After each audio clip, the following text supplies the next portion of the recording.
Oh, very good.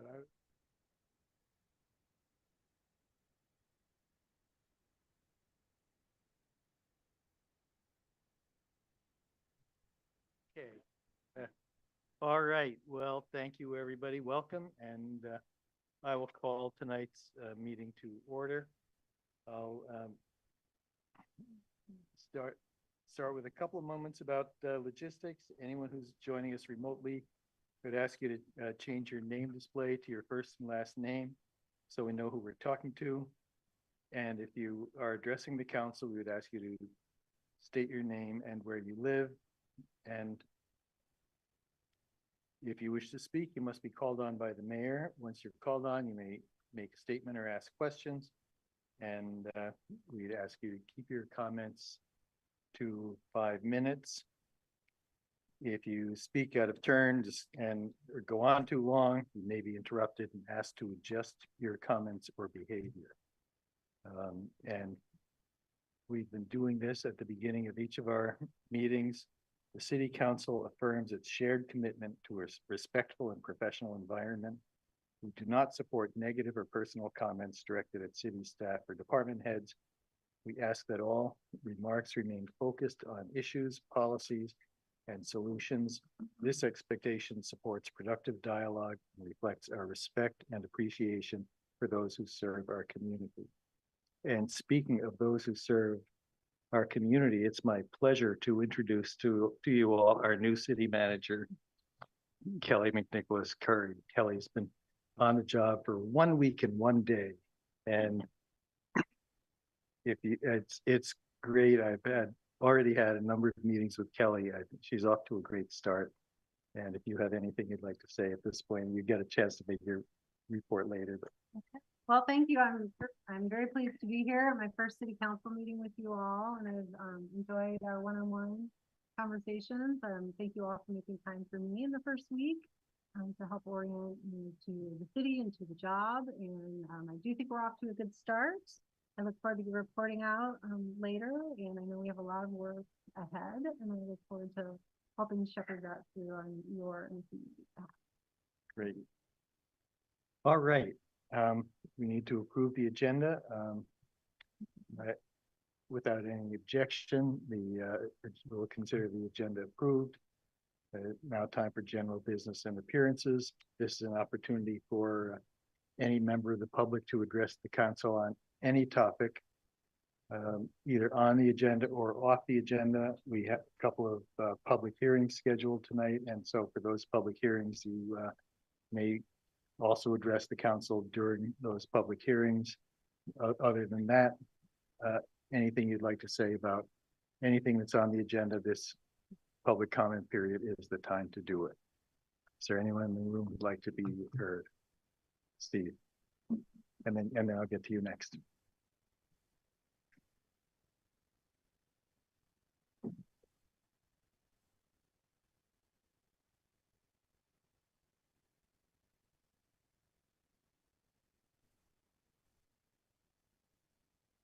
No.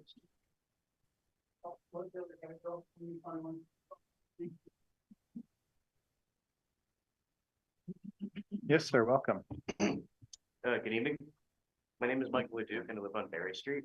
I'm one of the organizers with Montpelier Apartheid-Free Community Campaign. My motivation for being an anti-war activist stems from my experiences as serving as a Marine infantryman in Iraq and elsewhere from 2003 to 2007. I began by speaking against U.S. military occupation of Iraq and Afghanistan, and today I speak against U.S.-backed Israeli occupation of Palestine.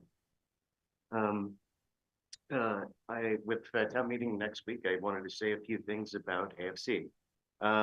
We are asking Montpelier residents to vote for Article 12, which is a resolution to adopt a community pledge, which reads as follows. We affirm our commitment to freedom, justice, and equality for the Palestinian people and all people. We oppose all forms of racism, bigotry, discrimination, and oppression. We declare ourselves an apartheid-free community, and to that end, we pledge to join others to work to end all support for Israel's apartheid regime, settler colonialism, and military occupation. Last year, 5 Vermont towns, which have recently been joined by a 6th, Shafberry, elected to adopt this pledge, and this has led to continuing local discussion and action to realize an apartheid-free community in Vermont. One tangible example of this is the subsequent material action is the town of Bedford's decision to divest from the Caterpillar Tractor Company, as Caterpillar is a high-profile provider of equipment to the IDF. In accordance with this pledge, Apartheid-Free Montpelier is also working in solidarity with organizations such as Migrant Justice to support each other in dealing with the ongoing oppression of Vermont residents right now by DHS. We also have the endorsements of other allied organizations such as Jewish Voice for Peace, Rural Vermont, and Code Pink. For anyone interested in learning more, we will be hosting an informational session at the Kellogg Hubbard Library this Saturday from 3 to 4:30, Saturday the 28th. Also, some of our members and supporters performing a live concert at Naive Melody the evening prior, Friday the 27th, and that's doors at 7, starts 7:30. Our contact email address is afcmontpelier@gmail.com, all lowercase. And I'll finish by asking, again, voters to vote to say yes to Article 12. And we look forward to working with City Council and realizing an end to local community complicity with apartheid as a town and community. Thank you. Thank you. Steve.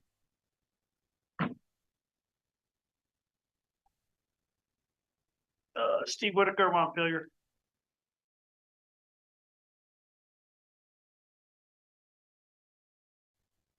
It did not rule that the city complied with the policy. It ruled that I individually cannot enforce it.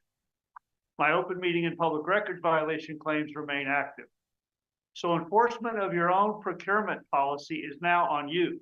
It is not foreseeable that the Attorney General is going to step in and enforce overdue integrity on this body. That responsibility sits here. In 2022, the city entered into a project management contract with White & Burke for Country Club Road, including management of consultants and subcontractors. In 2023, the Country Club Road actionable plan stated that a phase 2 master planning process with public engagement was a necessary next step. The actionable plan itself was not adopted for more than 2 years. When it finally was adopted in 2025, it had been reframed, a different concept plan, and the phase 2 master planning process was gone. At the same time, the Planning Commission was effectively told by Miller not to incorporate meaningful Country Club Road detail into the city plan. So the public was sidelined in both ways. The statutory city plan document does not meaningfully incorporate Country Club Road, and the actionable plan, master planning process that was supposed to shape it was eliminated. Then, after the May 28, 2025 vote, removing phase 2, the city plan went back to the Planning Commission for a required statutory consistency review.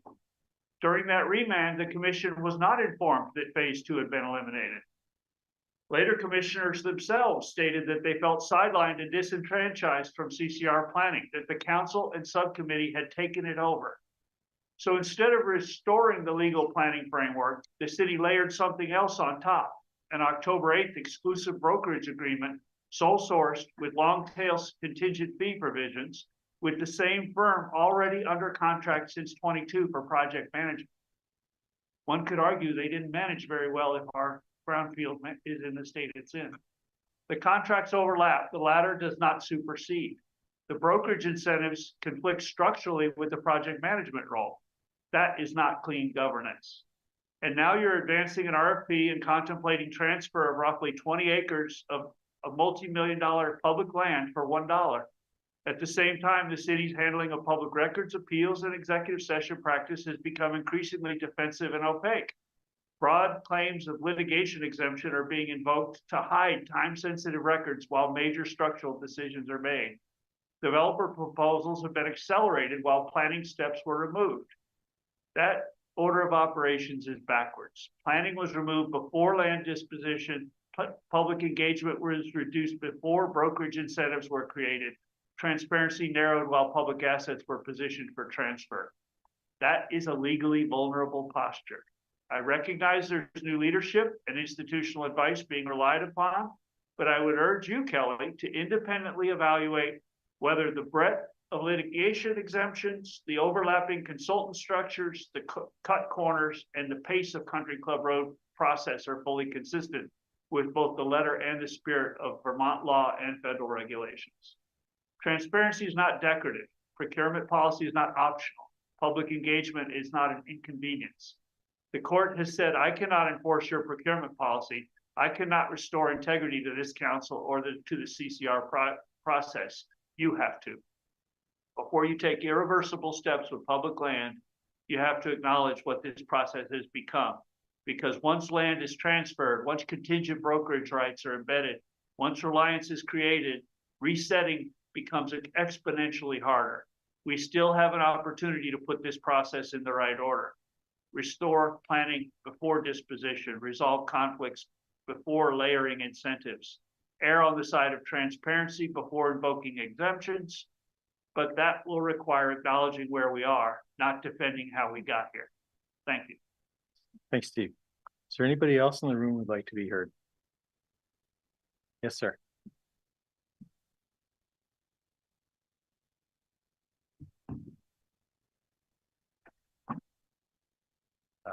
Good evening, everyone. My name is Aaron Wagoner. I live on Berlin Street, and I'm part of the apartheid-free community campaign in Montpelier. I'm urging Montpelier to vote for Article 12 because I believe that everyone should be able to live in equality and dignity and freedom, and that includes Palestinians. Growing up in a Jewish family with a grandmother who survived the Holocaust, one thing was very clear to me. No one should have to go through what she or her family went through ever again. No one should be forced out of their home, forced to leave the place where they grew up, or killed just because of who they are.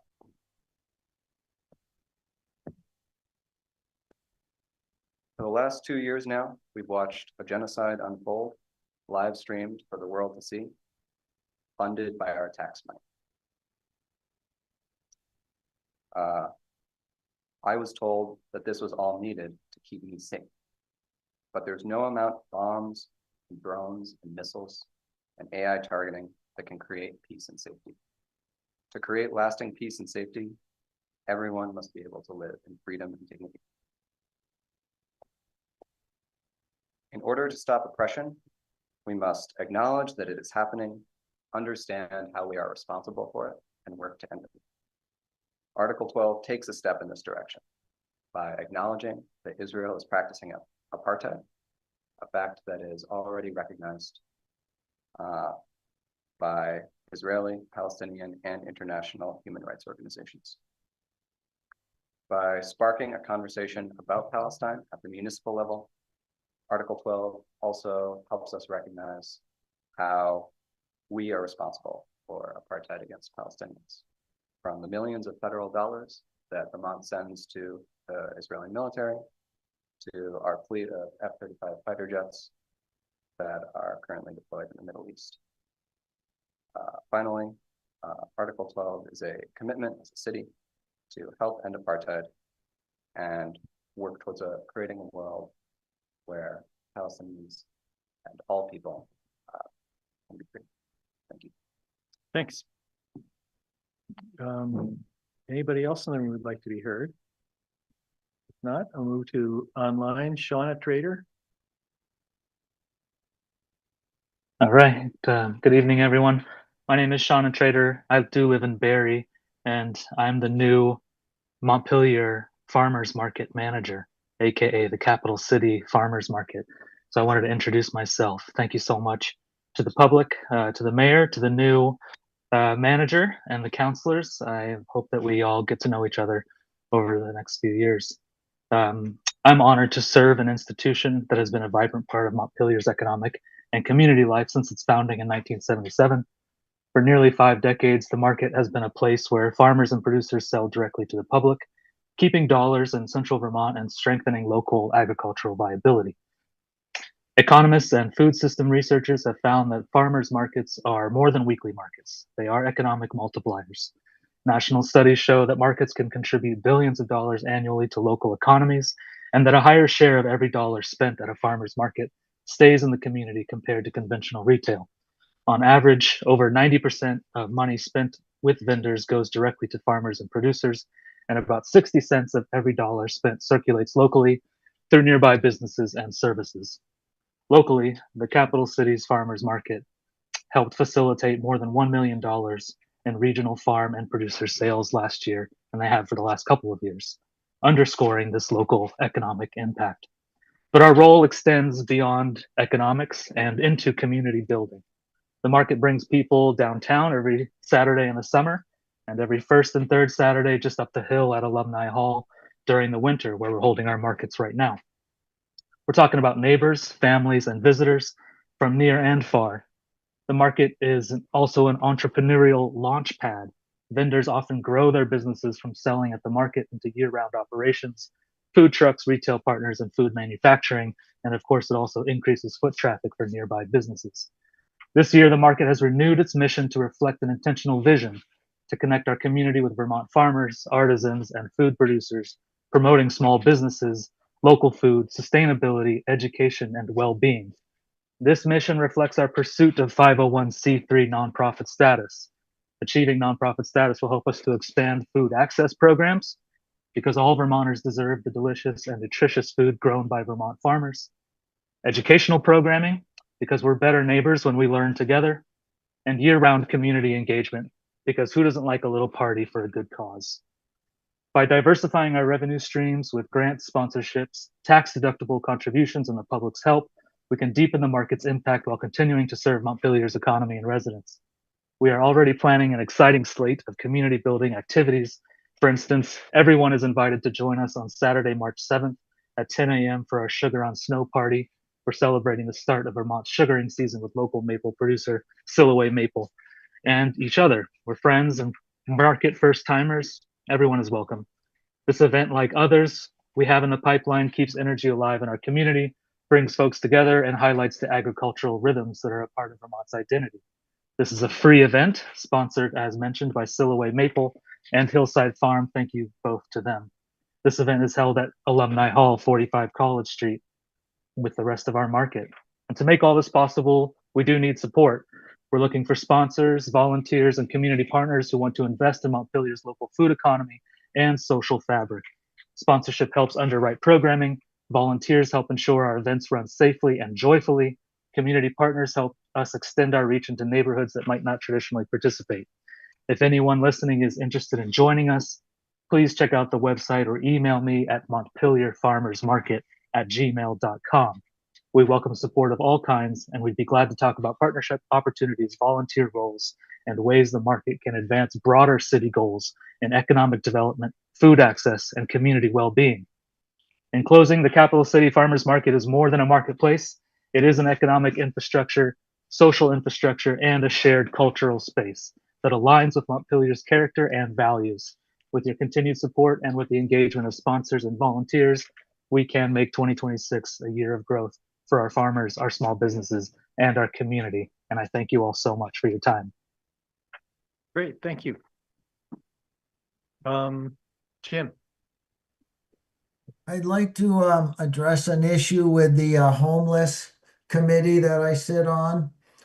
I had asked for an agenda item to be put on this agenda, and somehow it got put on the 25th for March. And the problem is we only have 4 people coming to the meetings, so we can never have a quorum. We can't do minutes. We can't do any voting. We're supposed to put minutes forward, by law. We're putting minutes forward, but they aren't approved.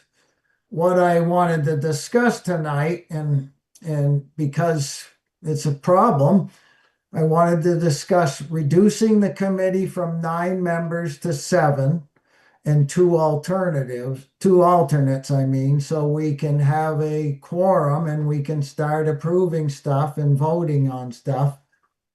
And I wanted it to be sooner rather than later because we're going to be in the warmer weather sooner than we think. And we want to get going on some stuff that Matt has been presented to us. So if I could be moved up at least to the next meeting in early March, that would be nice. I mean, like I said, I just, somebody put me on the wrong month, same day, 25th, but put me on the wrong month. So if we can, if we can move me up one, then I'll address this next time so that we can start doing our, the work that you want us to do. Thank you.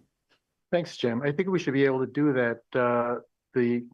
I'm not going to be running the meeting then, but typically the meeting on the first meeting, one of the things we'll be talking about is committees and committee assignments. So I think that's an appropriate thing to add to that agenda. Thank you. You're welcome. Anybody else? Okay, thank you. We can move to the consent agenda. Is there a motion to approve the consent agenda? Is there a second? Second. All those in favor signify by saying aye. Aye. Any opposed? All right, thank you. Moving to Community Development Block Grant. Mike, is that you?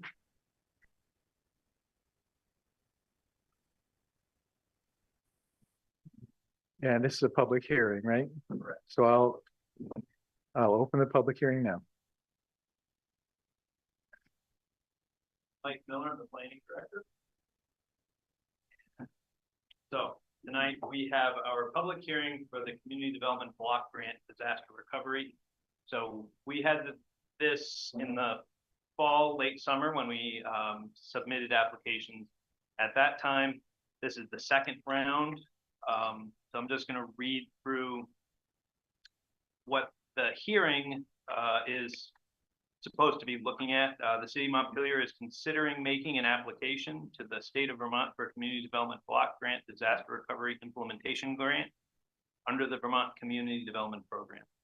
A public hearing is being held to obtain the views of citizens on community development, to furnish information concerning the amount of funds available and the range of community development activities that may be undertaken under this program, the impact to any historic and archaeological resources that may be affected by the proposed project, and to give affected citizens the opportunity to examine the proposed statement of projected uses of these funds. The proposal is to apply for $5.225 million for a project that will involve two distinct aspects: an infrastructure element and an LMI, which is a low to moderate income and workforce housing. So the low and moderate income and workforce housing cannot happen without the improvements of utilities and infrastructure. I'll just briefly mention, most of you are already familiar with these, what the project is, but the infrastructure improvements will include new sewer and water lines to be placed down East Montpelier Road. That's what everyone refers to as US Route 2.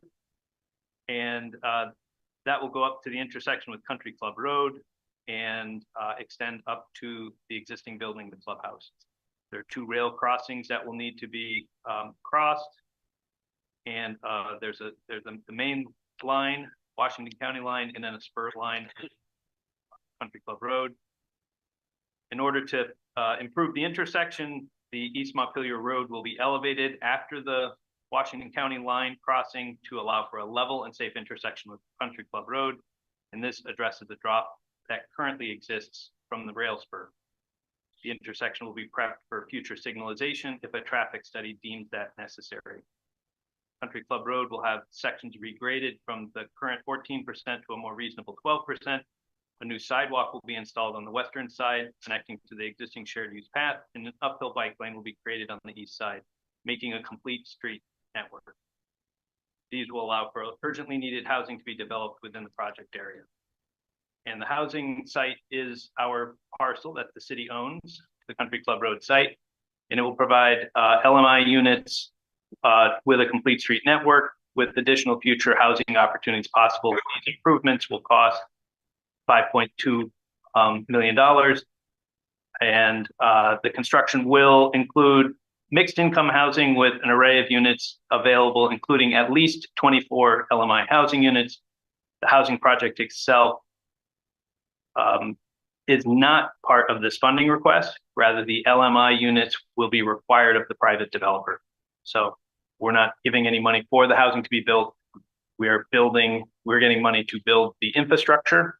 And as a part of the money for the infrastructure, our private developer will have to construct the 24 units, the approximately 24 units. It's in the application right now, 24. And I'm available to answer any questions, but it's public hearing first. So. And just a couple of questions. The total amount of the grant we're applying for is how much? $5.225 million. And no city match for that. There is no city match for that, correct? Okay, thanks. Are there any public comments? Steve.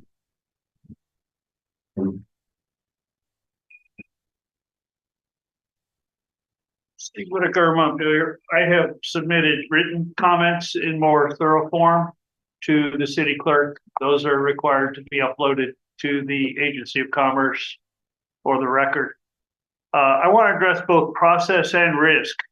HUD regulations governing CDBG public hearings require that sufficient information about the proposed grant application be made available to the public in advance of the hearing so that meaningful comment can occur.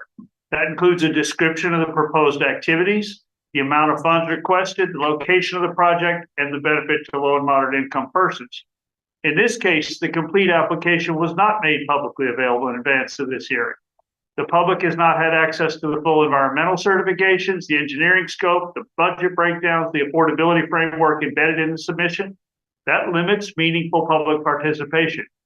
John, our city clerk, stayed late on Friday to provide access to a copy, but that copy was lacking the map of the served area, lacking all the environmental certifications.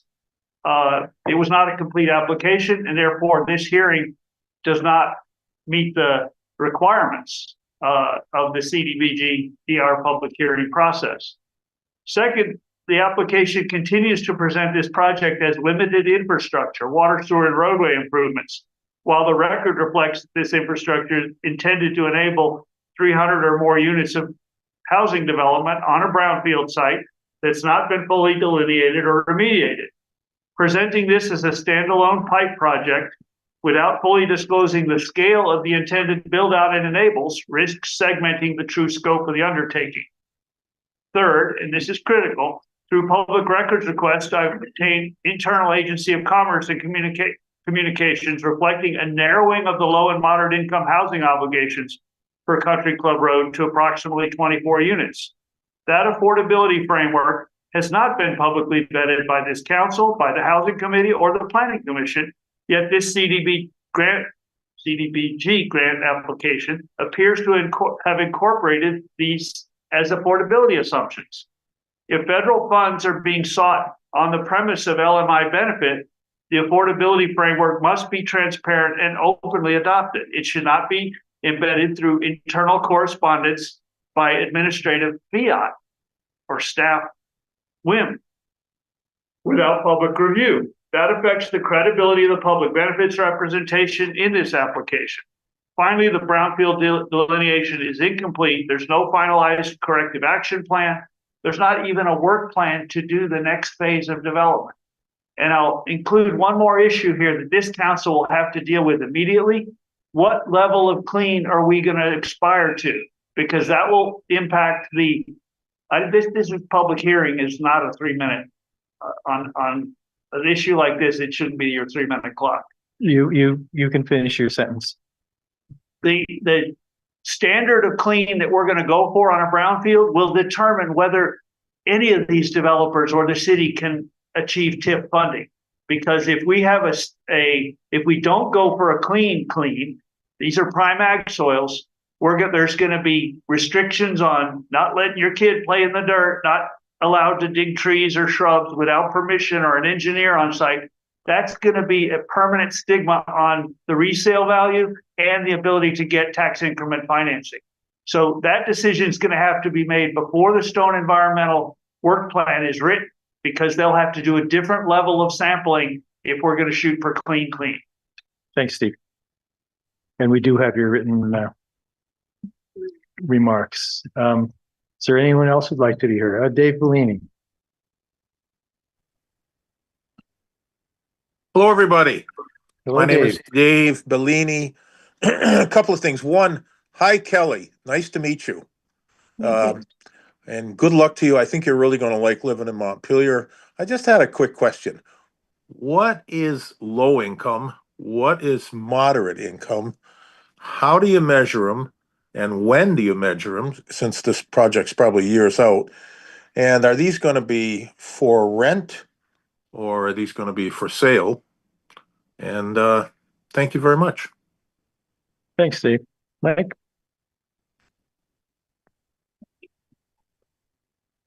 All right, so that's a very good question. These are determined by federal formulas, basically.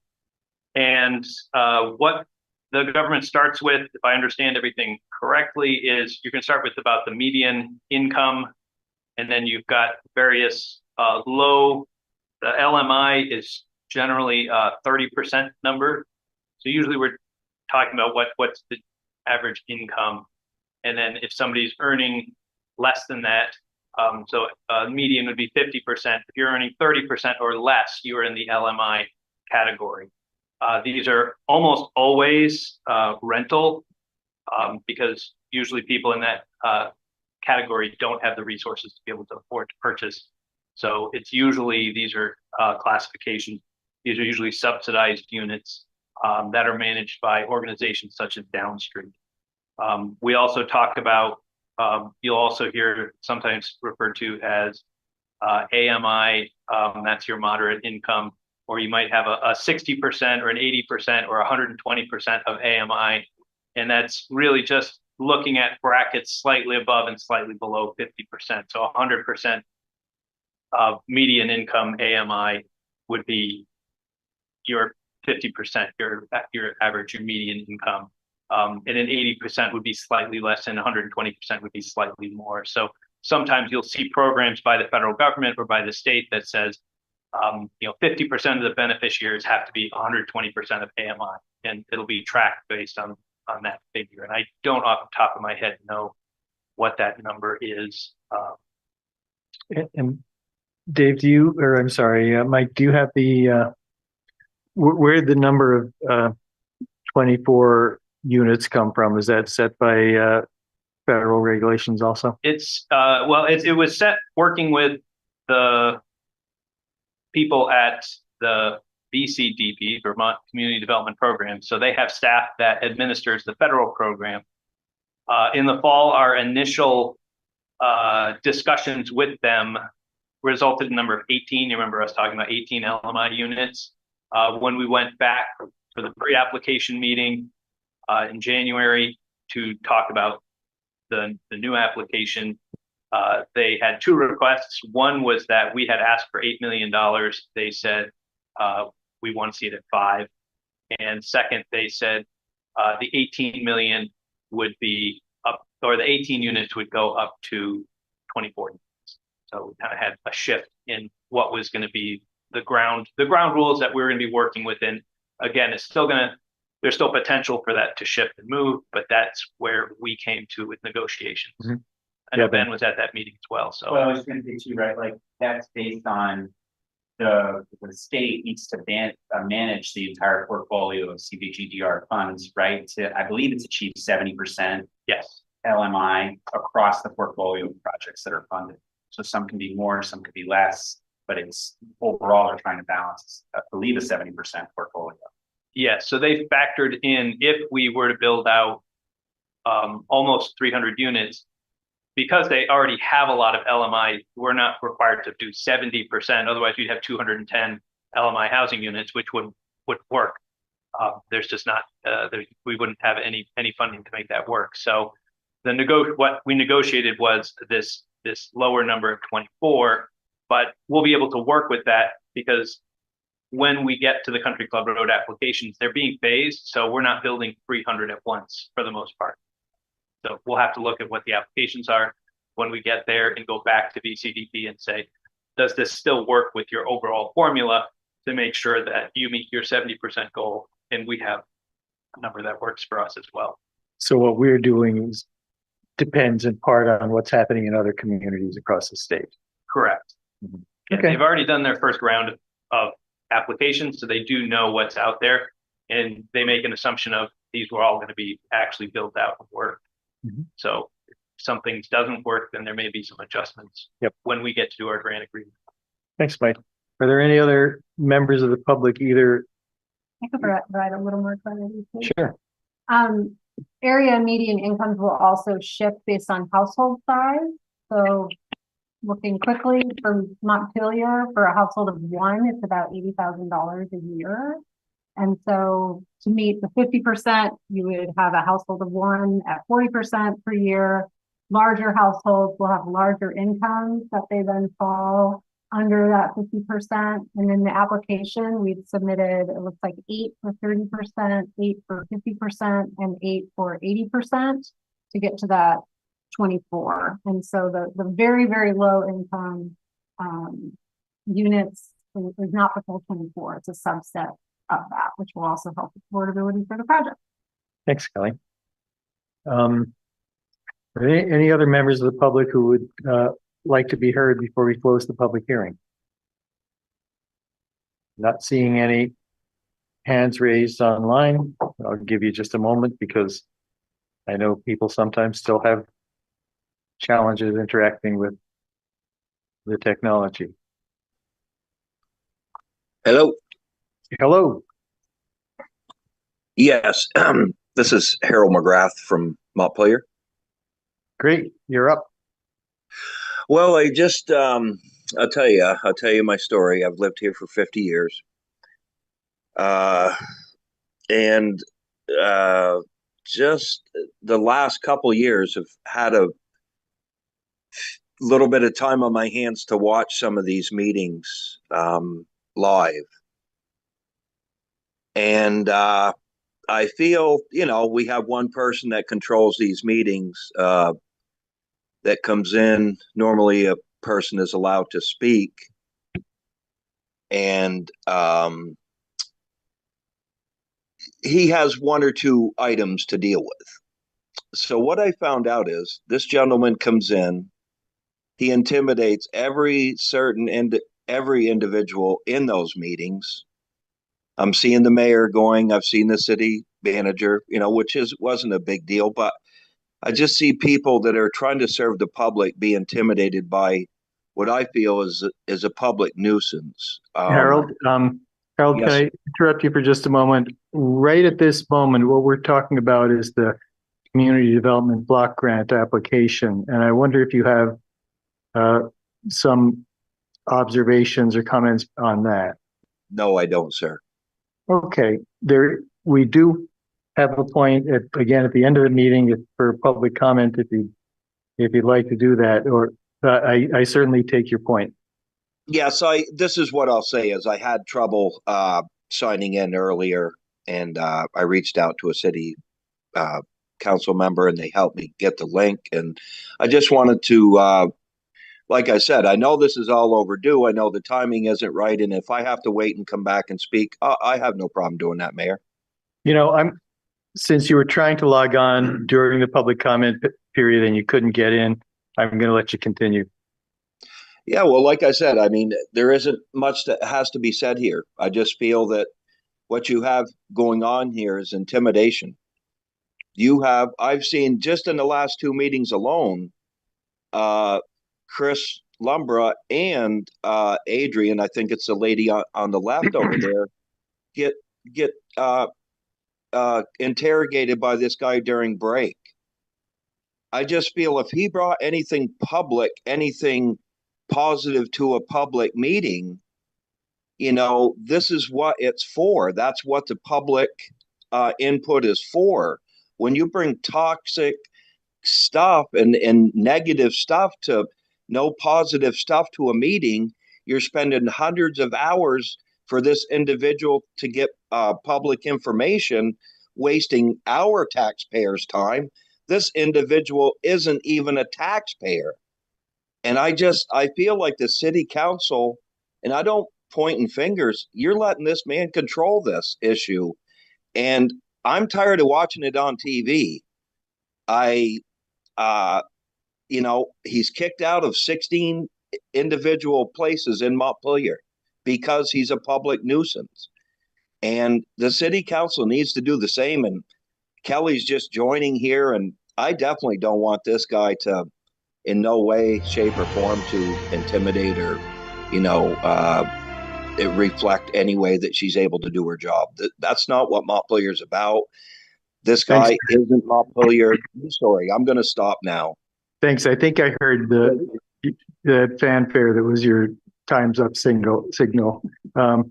I think that I think your points are well taken, but I would also say that based on case law that I'm familiar with, I don't believe that we have the authority to ban a member, whether they live in the city or not, from coming to our meetings. But I certainly hear where you're coming from. Are there any other members of the audience who'd like to be heard on the public hearing? Okay, I'll close the public hearing and throw it to council. Council members, do you have any questions or comments? Sal? I just have one question, Mike. The number of units changed. Has the deadline changed for the money to be spent on the housing? Wasn't there a 2030. 2030? It's still 2030. Still the end of 2030. The end of December 2030. 2030. Okay, great. Thank you. Any other comments or questions from council members? Is there a motion to approve the grant application? I move that we approve the application. Is there a second? Any discussion? Say good luck and thanks to the team for putting together a comprehensive application in a tight time frame. Mike, were you going to say something else before we vote? Yeah, I just wanted to go and comment on the grant availability, just to go through and say the grant, we got very specific written suggestions because usually CDBG has a long application window. It's a tightened window. So we asked the staff how they wanted us to do it. And they said, warn the public hearing, print out the application and make it available 3 days in advance, which was why we tried to get it in on Friday, and we got it on the web. So that was what was required by BCDP per their guidance. So. Okay, thanks.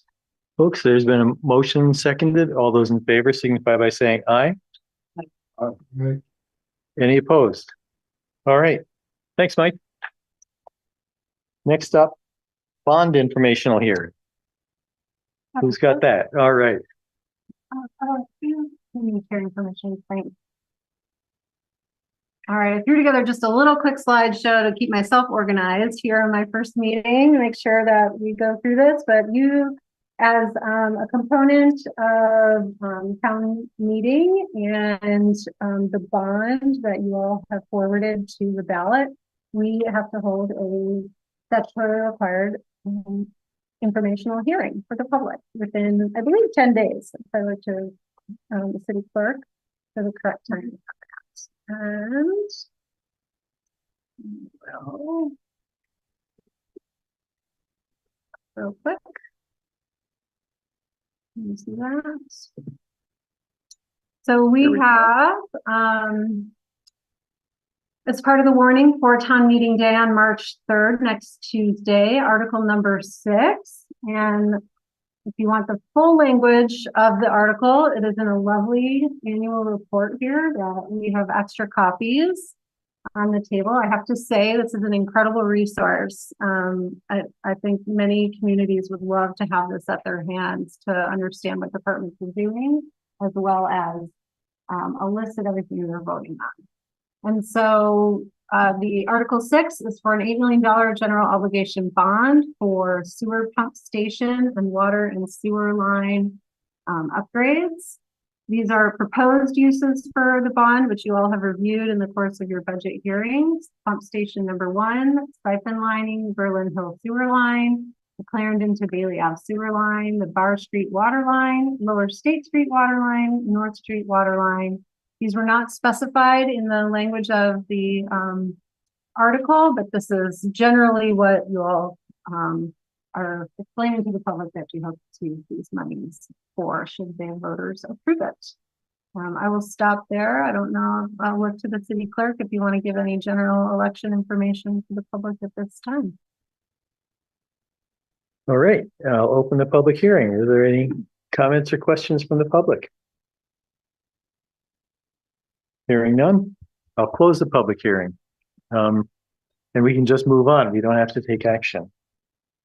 Okay, similarly, Item 8. you are required to hold a public informational hearing on the content that is presented for town meeting day on March 3rd. Article 1 is the elections of mayor, council, district 1, 2, and 3, and 3 commissioners to the Green Mountain Cemetery. Article 2 is the City of Montpelier municipal budget of $13,287,636 and the payment of taxes accordingly. Article 3 is the mayor's compensation of $4,080. Article 4 is councilors' compensation of $2,040 for each of 6 councilors. Article 5 is the designated downtown special assessment of $62,000. Article 6 is the bond we just discussed. Article 7 is an appropriation for the Montpelier Community Fund of $138,175. Article 8 is for the Kellogg Hubbard Library appropriation of $480,504. Article 9 is an appropriation for Mosaic Vermont at $3,750. Article 10 is for the Central Vermont Home Health and Hospice expenditures of $23,500. Article 11 is a modification of authorizations to enter into tax stabilization contracts. And this is allows you to give a greater discount than you're currently authorized to give right now, which is 50% of additional tax on new value.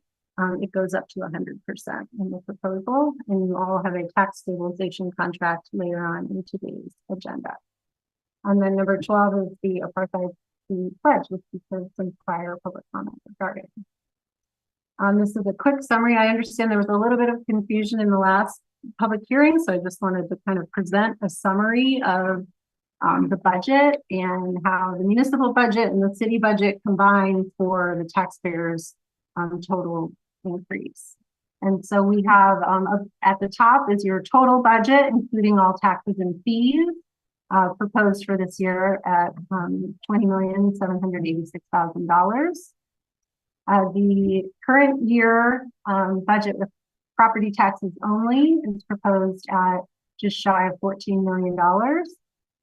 That is shows your percent increase of your tax rate here at 7.9. So we're talking about just the city municipal budget.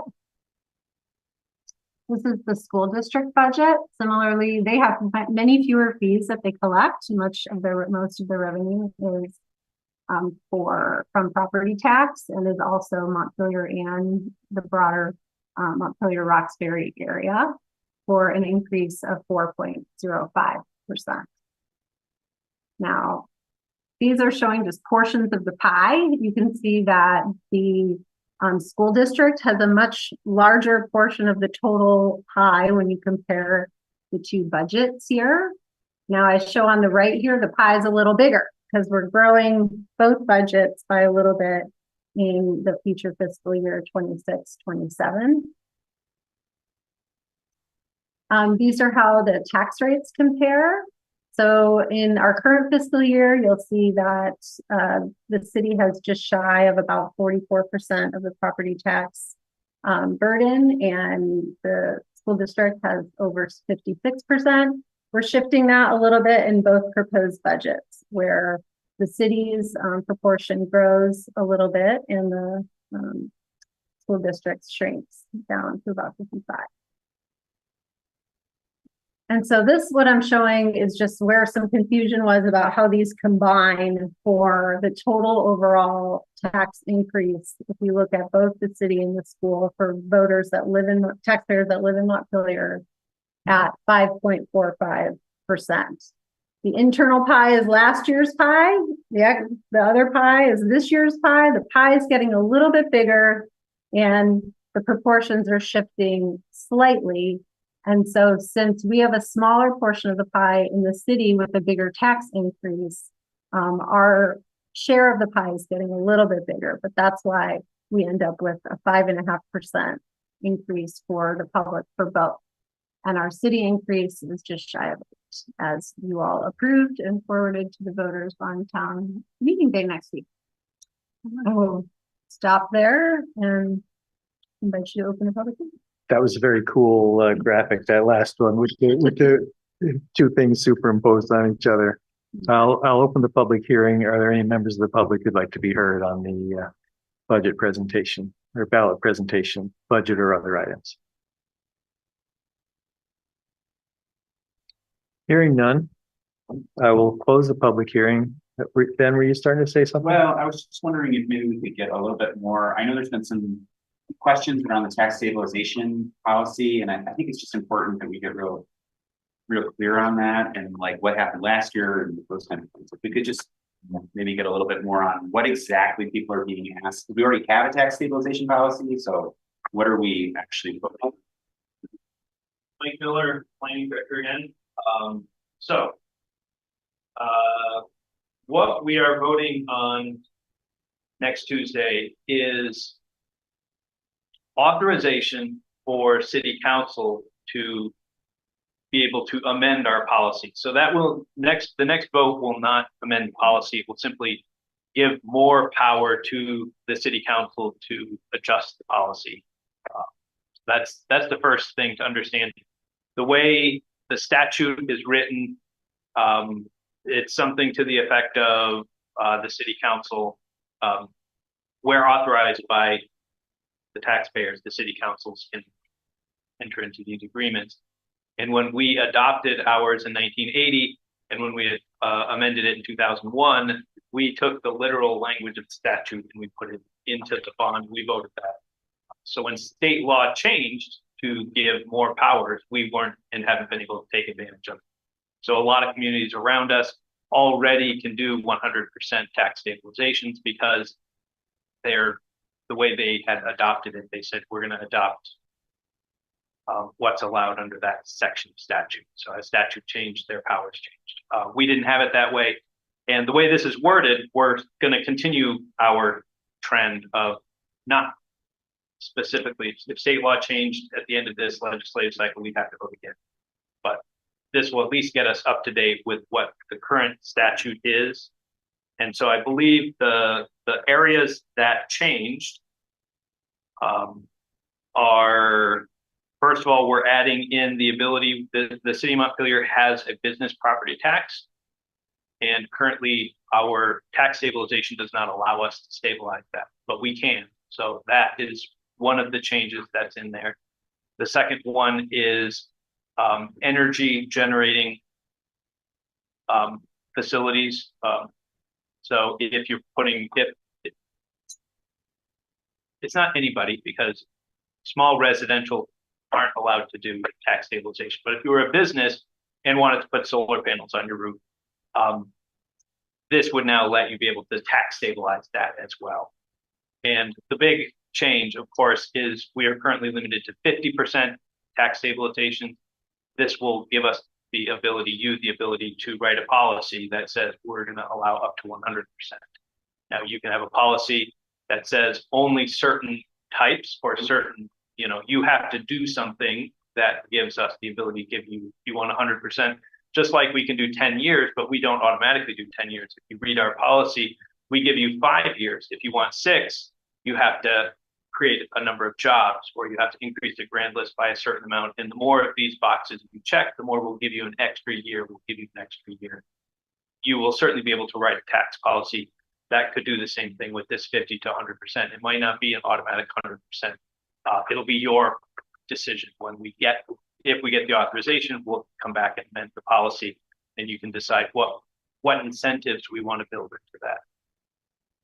And one of the important things, there's discussion of this front porch forum. But one of the important things is that someone who gets a tax stabilization agreement never winds up paying less tax than they already are. The tax stabilization agreement applies only to the increase in value, not to the current value of of the property. And in fact, I think we have a condition here that if they don't qualify if the burdens they're putting on the public are more than the tax. But just in terms of like the ballot item, the short story is that we're just voting to align our current tax stabilization policy with the state statute. Correct. Yeah, and just a little more further clarification on that we have a tax stabilization policy already. This is not to decide yes or no if it's a good idea. It's also not to decide if we're going to make these changes. It just allows us to, and that in the future, when we discuss making these changes, there will be plenty of opportunity for the public to have input into that decision. So no changes are being made at this point. And if anyone wants to see the current policy, if you go to our packet that online, if you go to our council packet for tonight, as a part of the tax stabilization agenda item that's coming up either next or very soon, it has a copy of our existing policy in that packet. So if you're interested in finding out what it is, you can look it up. Thanks, Mike. Okay. I think we already closed the public hearing, didn't we? No. Yeah, we did. Yeah. So you just asked if anybody wants to speak. You didn't close it. I believe we did. John, do you have it? I wrote it down as closed, but there was, to be clear, right at when the closing thing did say I would like to do it. But I had down that it's closed. Okay. The public hearing is closed. Next up, update on Home Farm Way.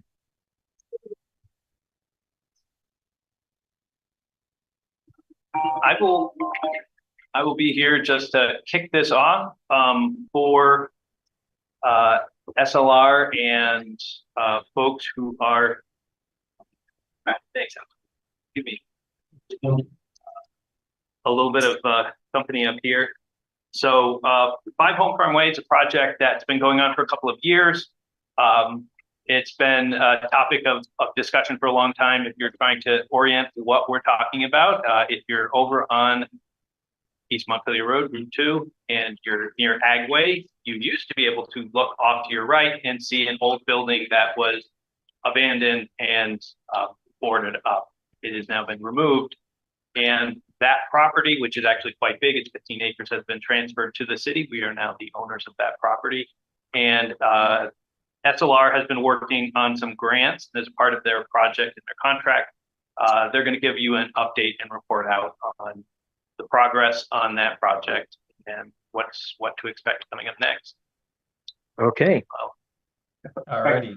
Just real quick, I think it's important for me to acknowledge that the grant that they're reporting out on was applied for by the Preservation Trust of Vermont. We worked in partnership with the city and the Vermont Housing and Conservation Board and the Vermont Community Loan Fund and joint owners and former owners of the property to resolve the issues related to this and to apply to Vermont Emergency Management to receive a grant to deconstruct the home, resolve the legal issues, and fund the engineering study for the floodplain restoration. But just want to acknowledge that there's, I've been involved in that in my professional capacity.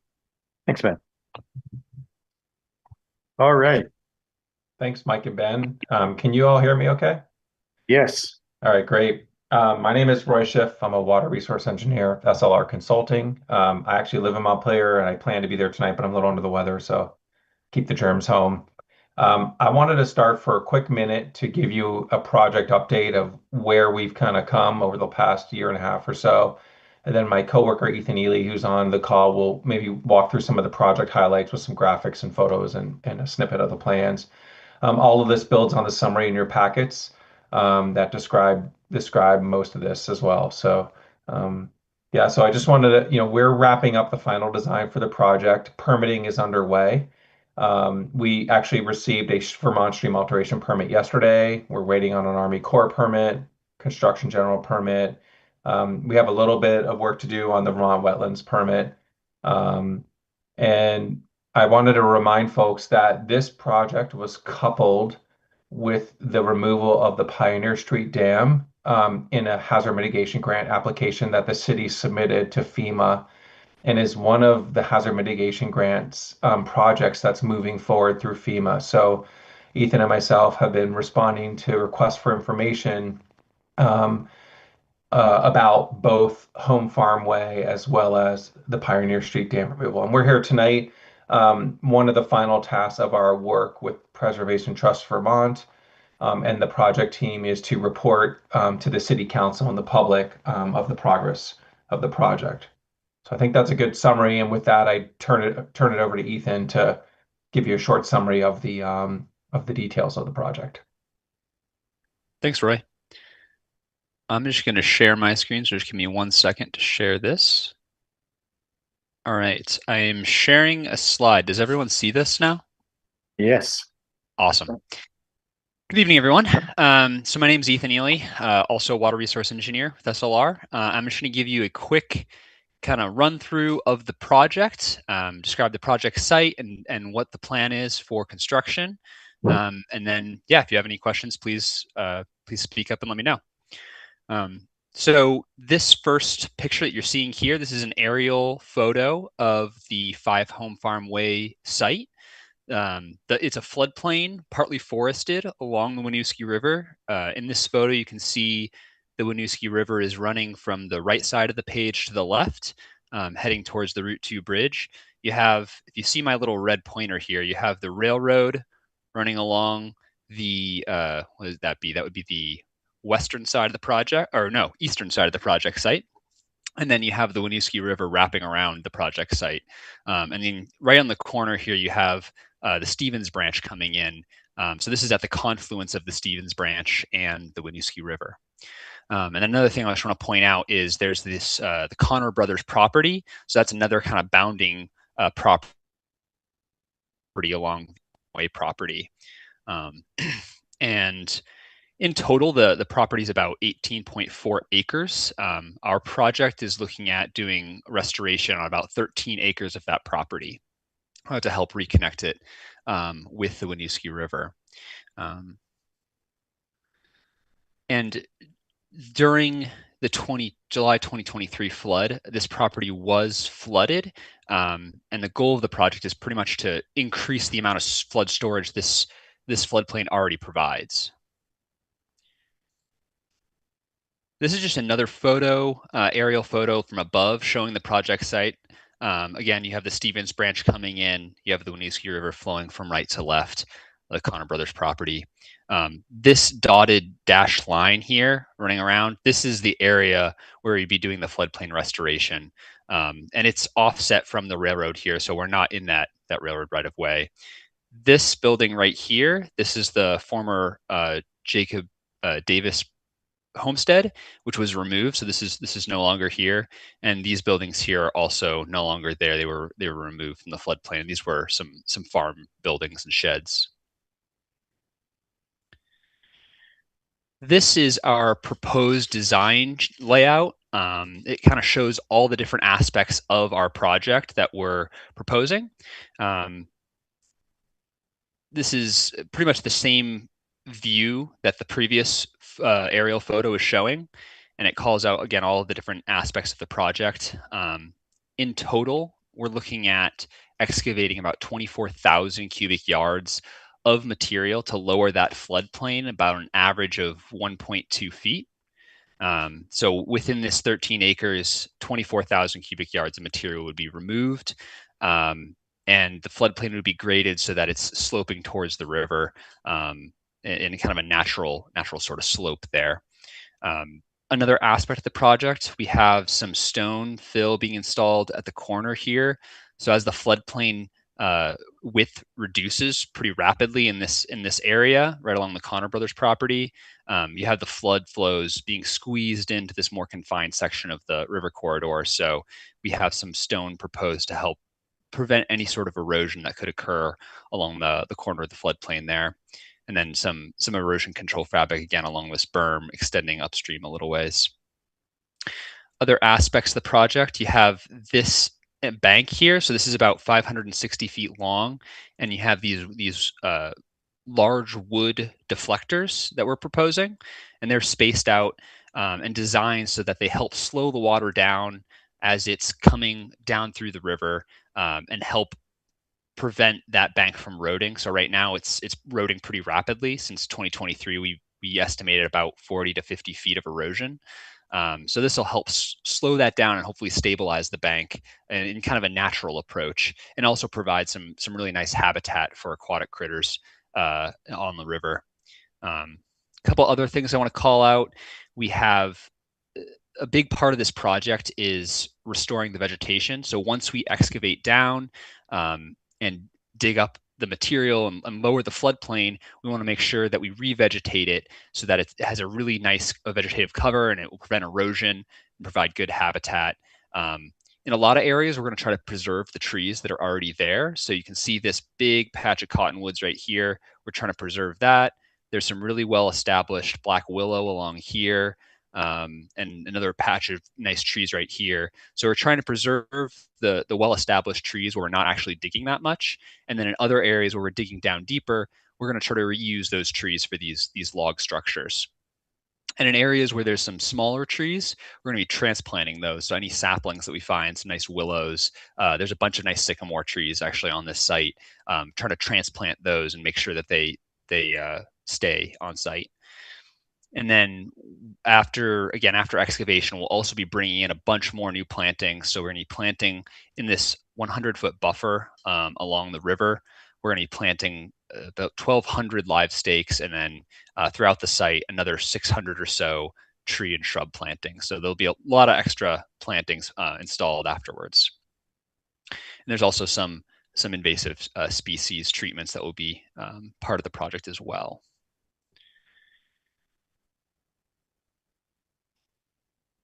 And then I'm just going to go in one last thing here, talk about some of the cross sections. So this plan view provides a good view of kind of all the aspects of the project, but then to kind of see what the excavation actually looks like, it's helpful to kind of look at it from a side view, so a slice through that floodplain.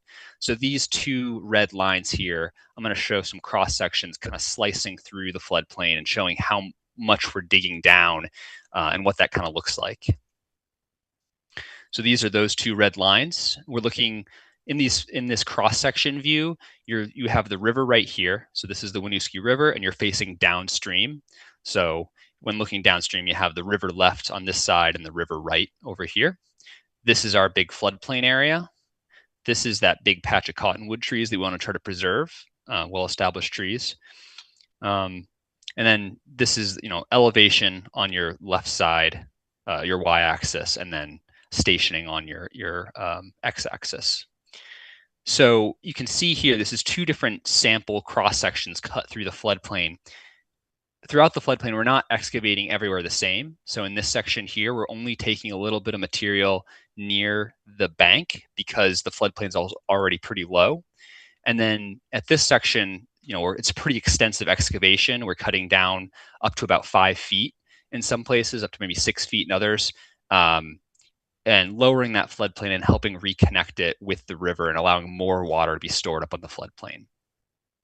So the elevation and the depth of excavation that we're digging in across the floodplain varies a lot, between 0 and 6 feet. But it should help reconnect and kind of create a smooth floodplain where you can store a lot more water. One thing I also want to call out on this slide is we highlight some of the reductions in water surface elevation. So on this slide, we're showing the 50-year flood. And excuse me there. It shows that if you just restore this floodplain, we're looking at about 0.1 feet of reduction in the water level throughout the project site. So over a length of the river of about 4,500 feet or so. So a little less than a mile. If you combine this project as we're proposing with the Pioneer Street Dam removal, that reduction in flood level actually goes up to about 0.7 feet at the project site. And then in other areas, closer to Pioneer Street Dam, that goes up to almost 2 feet. And that extends over about 8,000 feet of the river. So you're really dropping the water level over a really long stretch of river by combining these two projects. So So that is one reason why we're doing that, is these projects are pretty integrated in how the hydraulics of the river operate. They really link together well and provide the kind of maximum flood reduction benefits here. And I think that covers most of what I wanted to go over for the project, and open up for any questions. Folks, anybody have any questions? This is a great presentation. It's very helpful for us to see what you're doing with both the aerial and cross section views of the site. What's the timeline for this? Maybe I'll jump in on that one. So as I mentioned, the project is working through the FEMA grant process, which is a pretty lengthy project. I would say if all goes well, we could be looking at construction of these two projects in 27. A few things have to come into alignment to kind of keep that all rolling. And then there's some administrative requirements, environmental reviews, cultural resource reviews that need to be finalized prior to the construction. Then the project will be put out to bid. So the project team, Mike and others, kind of suspect that's a 2026 task, and then summer 2027, these things could come out, but it's a bit uncertain until the funding is finalized and that's in hand. Anybody else? Karen, Kelly, sorry. Yeah, no problem. I just wanted to acknowledge, and this was included in your memo, that the Parks Commission has made a request to include this parcel as the designated park. That's why Alec is hanging around here right now for that. So I thought I'd give him, maybe ask if we can give him a chance to speak on that. Yeah.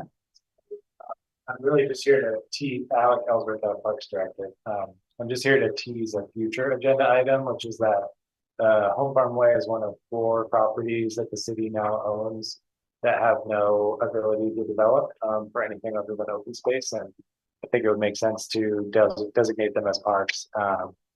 The Parks Commission is a 5-member elected body. I'm sure most of you probably know the Parks Commission, but it's been 127 years of productive work for the city that I think has resulted in the amazing parks that we have. So I think they're a real asset, and they would be able to look at, this is by far the largest of the 4 sites. It's 18 acres. The other ones are small buyout sites on Elm Street and Lower State. But they would be able to guide community discussion around how to make these into high quality park spaces. And they would be a great partner for that.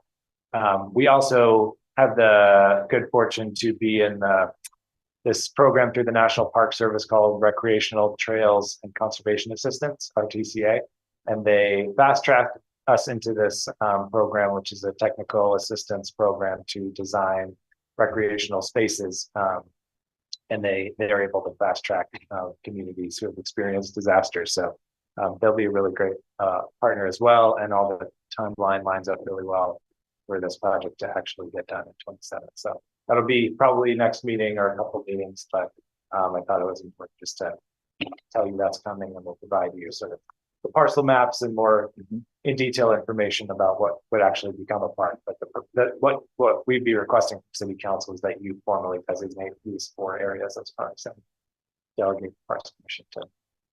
I think this is great, Alec. I think that anyone who's been paying attention to our city parks over the last few years knows that we've had tremendous success at acquiring land that expands our park system, which is really great for everyone who lives here, and also for our economic development goal of using outdoor recreation as an economic development tool. What I keep wondering about, and I'm sure you've thought this through, is as we grow more and more of our parks, do we have in your department the capacity to manage them? Yeah, I appreciate that question. It probably requires a longer answer. But I would say the short answer is that, we have 500 acres of parks, 10 parks. We have also 5,000 street trees and all of that. land and resource is like delegated to 4 people, 4 staff members. So it's, I'm trying to find the right adjective. It's a lot of responsibility for people that requires triaging and, you know, making priorities. So it's not a yes or no answer. It's like, how do we design this? It's owned by the city. It's a natural resource. We have a responsibility to manage it. How do we move forward so that we can responsibly manage it with the staff that we have? And I think the Parks Commission will help guide that process. Yeah. Kelly. And if I could just jump, I see a lot of heads nodding, so I just want to confirm consensus for bringing this forward. And I think we can work with Alec to give kind of a comprehensive answer to your question at that time. Just quickly too, it's I think important to acknowledge that there's a conservation easement on this property from the Vermont Housing Conservation Board that requires public access. And so the fact that it be managed public access through the Parks Department, I think makes a lot of sense. So this may be getting beyond the scope of what we're talking about tonight, but with the transfer of this property to the city, does this then take care of the other debt that was on the property and enable the food works to finally be extinguished as an entity? That's been accomplished. So the whole point of the grant was to deconstruct the house, resolve the legal issues associated with the ownership structure of food works that no longer exists, and pay off the mortgage to the Montpelier loan fund. That's all been accomplished. The whole deal was the city would receive it free and clear with the exception of conservation. Yeah, if I could add to, I just think that just gratitude to Ben and to the Connor brothers and planning department. I've been in some of the discussions around this property over the years, not as long as some other folks, but long enough to know that it was extremely complicated and was a huge lift. So thank you to those involved who got it all done. I think it was a big lift. I would actually just say, like, I really do need to acknowledge Nicole Bratton, who's been here to our meeting before, with the staff member that really literally made this happen, and David Mears, the attorney, who's very diligent in working through complicated legal issues, and also Fred Connor was a great community member and partner in resolving outstanding. So it's truly a team sport, and the city staff been great. I think it's the best outcome we could hope for given the situation. I think that we were dealing with this, and at that time we were talking about, is the building safe, boarding it up and all that, the first year that I was on the council. So this has been dragging on for some time. So congratulations on sticking with it. So yeah, and I mean, let's not forget that it helps the threat of flooding, reduces the threat of flooding, which is a good thing. I'm curious about the soil that's there. Is it any good, or is it all silt and rock and stuff after being underwater? Yeah, it's a mixture of soils. There's a lot of large sand deposits from the past wave of flooding. It's gone down the Winooski. But then there's some nice native soils underneath. So I think the plantings that Ethan mentioned in his presentation should thrive there, and it will be a nice space to grow things, whatever the city decides to do there. Council, anything else? All right. Thanks, guys. Thank you very much. It's very exciting that this is coming along. All right. It's the Mike Show. Yes. Number 9, tax stabilization. Tax stabilization. Okay, Mike Miller again.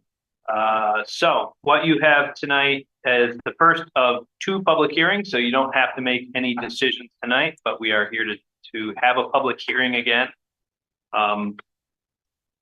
So this tax stabilization request has come in from the New School of Montpelier. They're up at the old DCFA campus, so 41 College Street. And I'll just touch on some of the highlights. So what they're doing is they're proposing to renovate the former Bishop Hall at 41 College Street. And the proposed renovations will include about 4,000 square feet of renovated space, converting old dormitory space into classrooms. The owner estimates that the cost of construction for the redevelopment will be around $400,000. And the tax stabilization contract will limit municipal taxes on the newly assessed building to no more than 50% of the increase over the current municipal tax. And there's the memo that outlines all this in your packet. And on the second page, talked about the analysis of criteria, and it meets all 4 of the criteria. And in the additional years, this is what I mentioned before, our current policy says meet it, you've got 5 years at 50%. But if you do something more, and these are 1 through 7, the things that are more, they qualify at number 4. They will be creating more than 20 full-time equivalent jobs. So that will give them a bonus year, 1 year. So the recommendation of staff is that the city council approve tax stabilization at the next meeting, not this one. A contract between the city of Montpelier and the new school of Montpelier at 50% of the new municipal taxes on the building for a period of 6 years. And I'll take any questions, or actually it's in public hearing. Yep, I will open the public hearing. Are there any members of the public who'd like to be heard on this? Anyone in the room? Steve?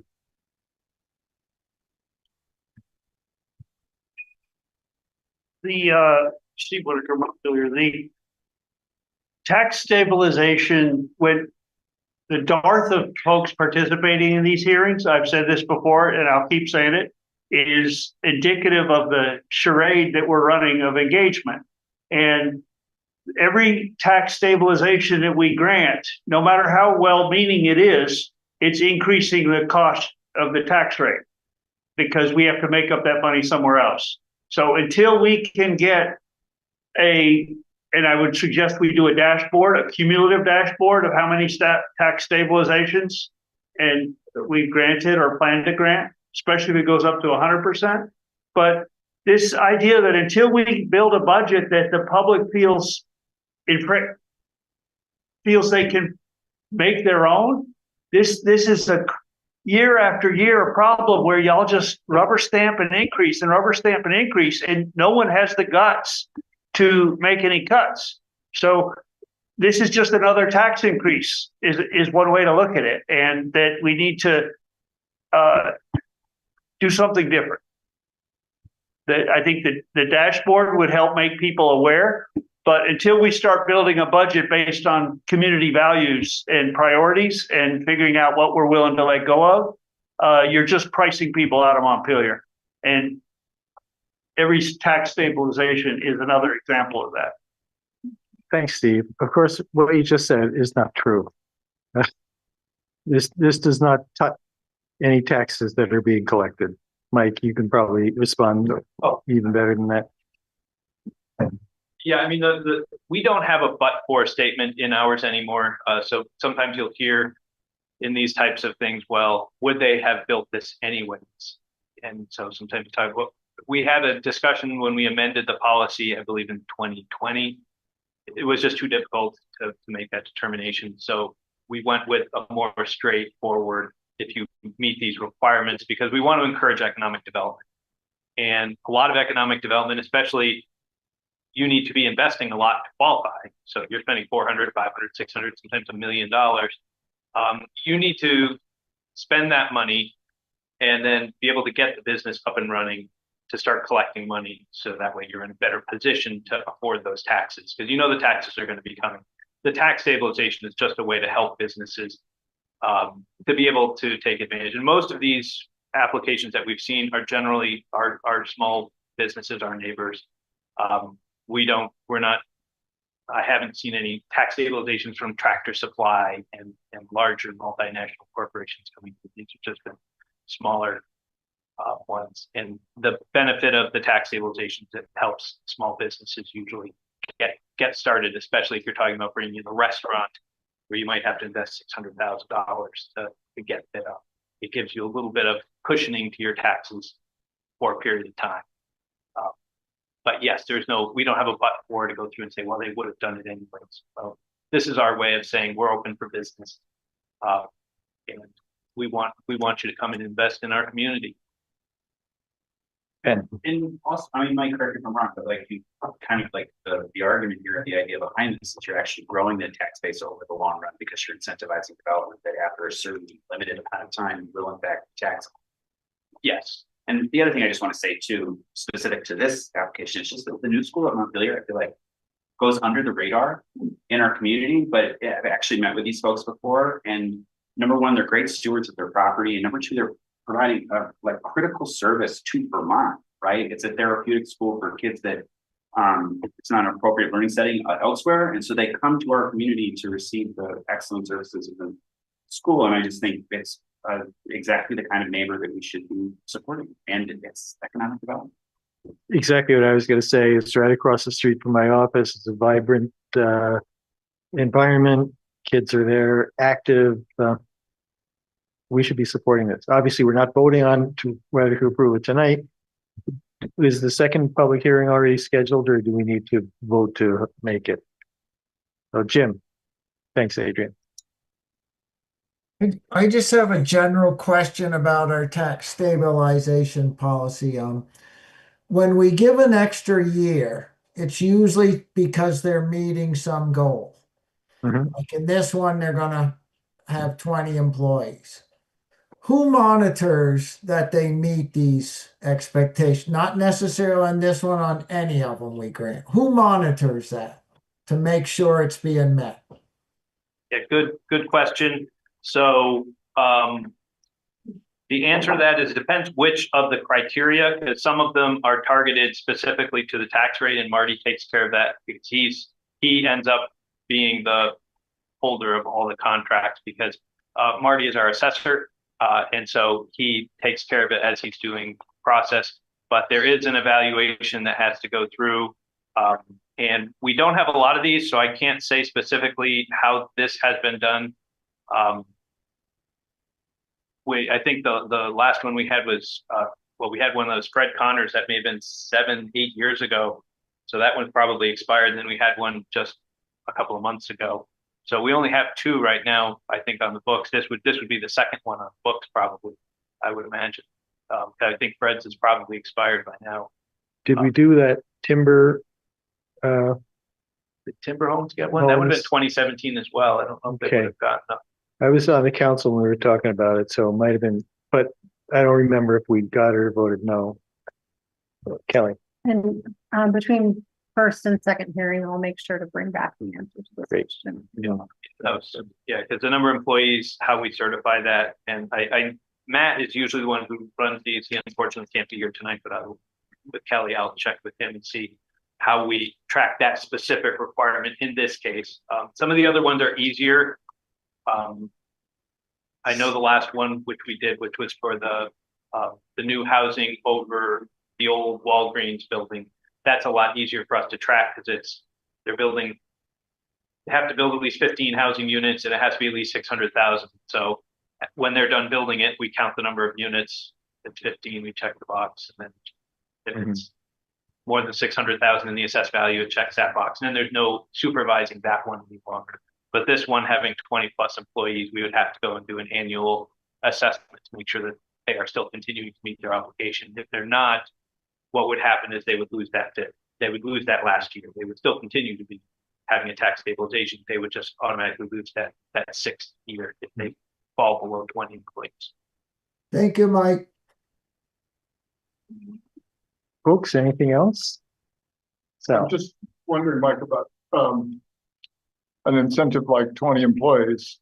Is that from day one, or is there a ramp up? And I mean, how is it? Just curious how it's stated in the contract. So I would be able to grab it really quick and see how it's very specifically. Throughout the life of the tax stabilization contract, the project will result in a net increase of 20 full-time equivalent jobs, which pay at least the amount equal to the lowest full-time Montpelier City employee pay rate as of January 1st of the calendar year. Very rate will match or exceed the lowest full-time hourly rate if the employer provides benefits. So there's some stipulations and restrictions in there which we would have to obviously check that box for, but it looks like it's throughout the life of the contract. So if they had 22 and then 1 year it went to 19, I think we'd also have to look, because this is a contract that we sign with them, we would have to look at what's stipulated in the contract itself That's what I was for thinking. violations, and whether they have an opportunity to remedy a situation if they fall to 19. They've got to remedy that by bringing it back to 20 within a certain time period. But I'd have to read it. Yeah, no, just following up on Jim's question, I think it's important that everybody understands, if we're going to be monitoring something like that, a number of employees, we need to have a pretty clear understanding between the parties of how that's going to happen and what happens if the goals are not, met, even if it's temporary. So, thank you. Folks, anything else? Okay, I'll close the public hearing if I didn't already. And the question I was asking was, did we already set the second public hearing, or do we need to do that? I don't know if it has been set. I'd have to check with Matt. And does it take a motion to do that, or is just?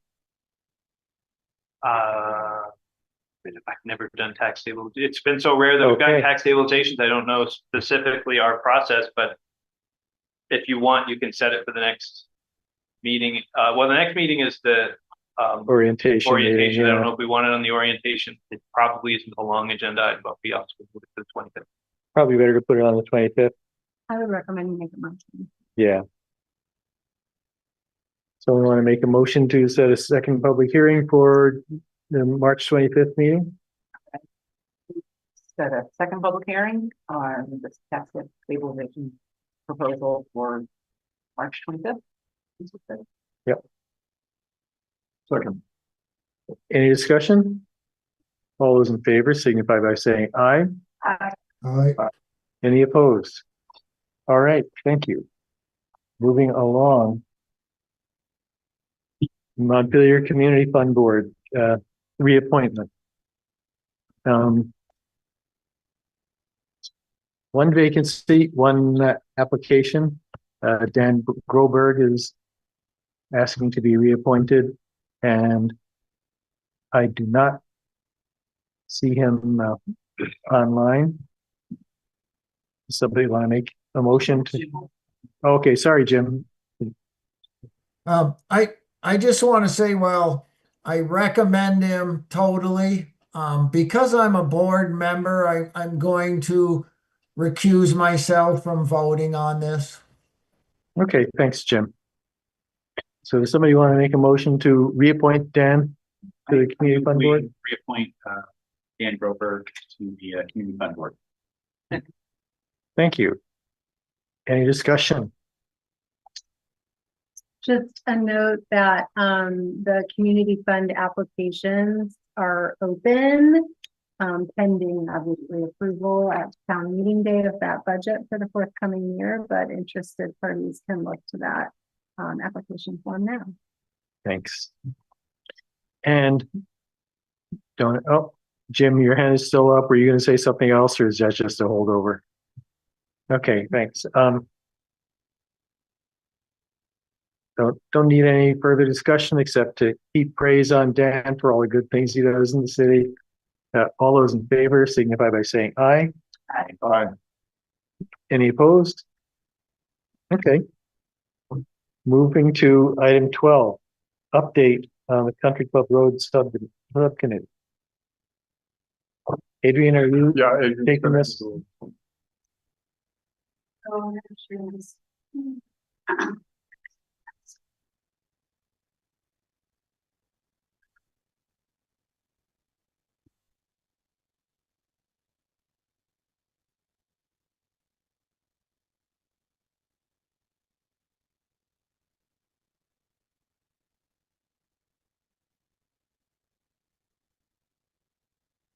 I always get to that point. Like it shows on my computer, but it's taking a second. So all right, so I'm going to provide an update on Country Club Road. Thank you, Jim, last meeting for kind of pushing for updates on this. There's a lot happening on this project. And so we wanted to take a pause This is a really good stopgate to provide everyone with some important updates that are happening. So today I'm going to provide an update on the proposal status from the developers, the community engagement strategy that we are deploying, the public input tools for public input, our listening session and what that will look like so everyone has a sense of what to expect, the committee outreach that we have planned for our city committees, timeline and next steps, and then we'll have time for council discussion. So the current status, we did receive 4 developer proposals. We had 5 that we invited, and the 5th one submitted a letter saying that they were at capacity and they were unable to accept this project. The proposals are currently up on the website for everyone to review. I highly encourage everyone to take a look at these proposals. It's very exciting. I keep going back to them and looking at them and getting more excited every time I look at them, because this is really imagining what our new neighborhood in Montpelier is going to look like. So please take some time to look at those proposals and absorb information. I will warn you, a lot of it is boilerplate information, so you can scroll down and get to the meat of the proposals and get some pictures because people like pictures. We do have an independent financial analysis underway. Last meeting, just as a reminder, we did approve the independent financial analysis, which is really important for us as council to have an independent review of looking at all the different projects. Even though the developers were required to submit their financial analysis, we have an independent review to ensure that we're getting that independent opinion. And public feedback is open. So on our website, I put the link here, but maybe, I don't know how we let people know that, but we'll let people know what the link is on our website. You can type in the Country Club Road on the search bar, because that's what I do, and it pulls up the Country Club Road site. I don't know if there's a better way to do it, but that's how I do it. And on there is a feedback form that you can submit your feedback.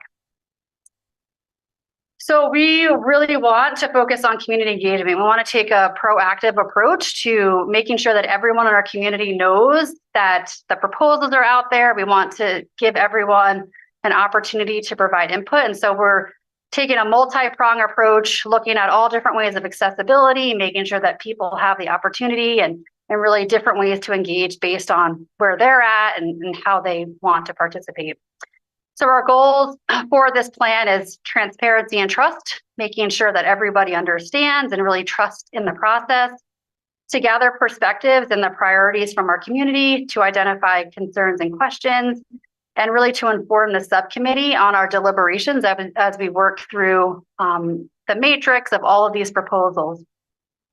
And so community input is really just one component of informing the city council, who ultimately will decide on these developers. So this is really a spectrum of input that we're taking, and community engagement is one part of it. So the community role, what we ask our community is to review the materials. I've sent out emails, I'm posting on Facebook, Front Porch Forum. I would encourage all council members, everyone that you know, to please go and take a look at these proposals. It's one of the most important projects, I think, that we have. It's going to shape really the future of Montpelier and how we are and act as a community and bringing in new people to live here. We ask that our community share their likes and concerns, and that's part of the feedback form that Evelyn has created and put on our website. And of course, ask questions.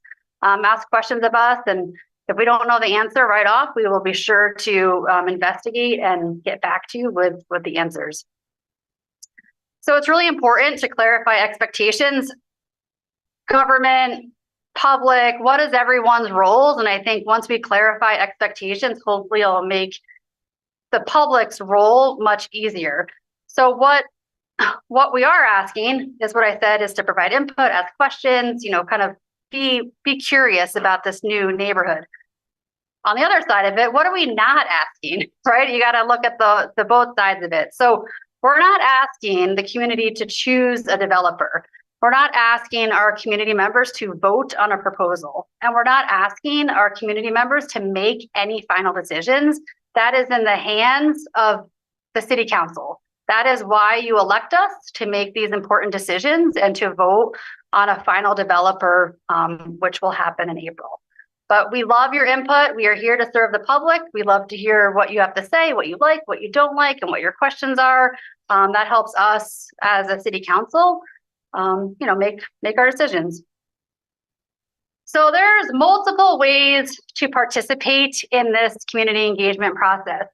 As I said, there is an online form. Evelyn designed it so beautifully, where you can go in by each 4 developers and you can say what you like, what you don't like, and provide your input segmented by developer. So it should be really easy, and you just hit submit and we get all the input, and we'll be taking a look at every single information that is submitted. The Zen City QA platform, I'm looking at you, Evelyn, okay, so this is really exciting. So I get really geeky about technology. So we do have Zen City, which is a technology that we pay for, which is a really good tool. And we haven't used this part of the technology, I think, to the robustness of what we can. So what we want to do is have this opportunity for the public to ask questions. So you can submit a question, then on the back end, we are going to review it, the subcommittee and our consultants at White & Burke. We will draft an answer, and it'll be up online as a running FAQ. So it's a very, very simple form. Ask your questions and you will get the answer. And really the fun thing about this is that everyone can see everyone's questions and everyone's answers. So it's really transparent, everyone, because if you have a question, I'm sure your neighbor has the same one. So let's make it, available to everybody. So we're using that platform for this process, which I'm really excited about. And the FAQs will be updated on the website. Evelyn does a fantastic job of keeping that website updated, and we'll have the Q&A from Zen City put up there.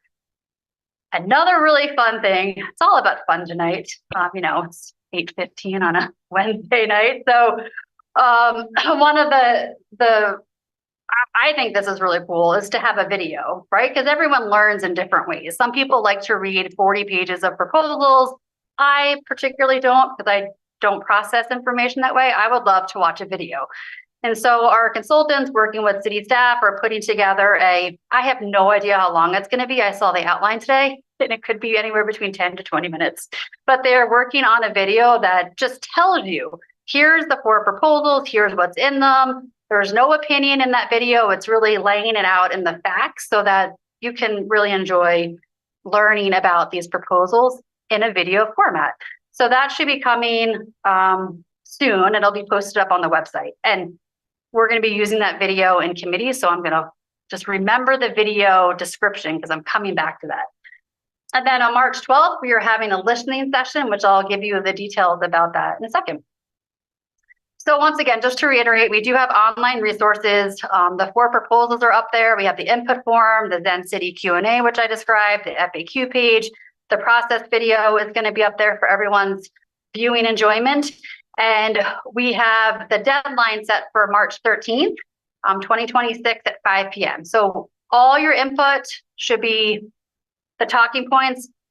Watch the video, come to our listening session, and submit your input online using the input form. That is what we want everyone to do, is channeling the input through that online form. So the video overview, we're going to have the purpose of the video. We're going to explain the process and timeline, clarify the community role, share milestones and off-ramps, address any common questions that the community has, and that really just expectation setting is so important for this project. It could be anywhere from 5 to 10 years. It could be, we could have buildings in 2 to 3 years, but there's multiple decision points along our path where we could potentially have off-ramps. We can make critical decisions. There's a lot that happens in a construction project between, 3 years ago and the next 5 years. And so it's really important for the public to understand that it's not just a one and done. There's a lot of studies that need to happen. There's a lot of permitting. There's and I don't know all these technical terms, Mike, I'm talking from a very, kindergarten level over here, but that's where our community's at, is that this is the expectation is that we're not going to get these proposals, have them accepted in April, and you're going to see housing built in May or June. Like, that is not the expectation. I think that's what I hear a lot, and that's just, it's not reality. So the outreach plan, trying to take a multifaceted plan here once again, and we came up with a list. So take a look at this list. Everyone here, we missed someone, we could definitely add them, but we will be sharing the video. Remember that beautiful video that will be part of our outreach communications plan, and we'll be sharing that as far and wide as we can. The video and the input form are the two main pieces with our front porch forum postings. We have NeighborNet. We will be sharing them with state representatives, our Central Vermont Chamber, CVRPC. We'll be sending them to the city committee chairs, and we'll be asking them to share the video in their meeting, and then encouraging all members of the committee to complete that form. It is going to have the same talking points all throughout this time. Watch the video, complete the form. So we're targeting all the city chairs to please watch that with their committees and complete the form. I'll be going to the school board, presenting to the school board, making sure that that whole world knows. I'm sharing it with Montpelier Live so they can post it up on their website, putting it in the Department of Housing and Community Development newsletter, and having a QR code just for ease of distribution. And we did talk about creating little postcards and putting them around businesses by the cash register so that people can scan the QR code to the input form. Everything is going to be funneled to the input form. That's where our information is going to be.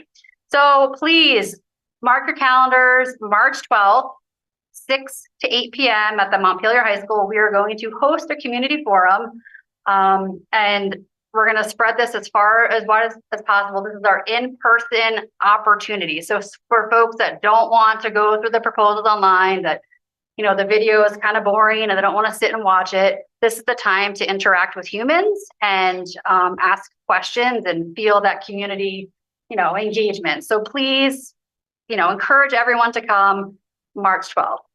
And the structure of this will be, we will show the video. Who could have guessed that? The video will be shown.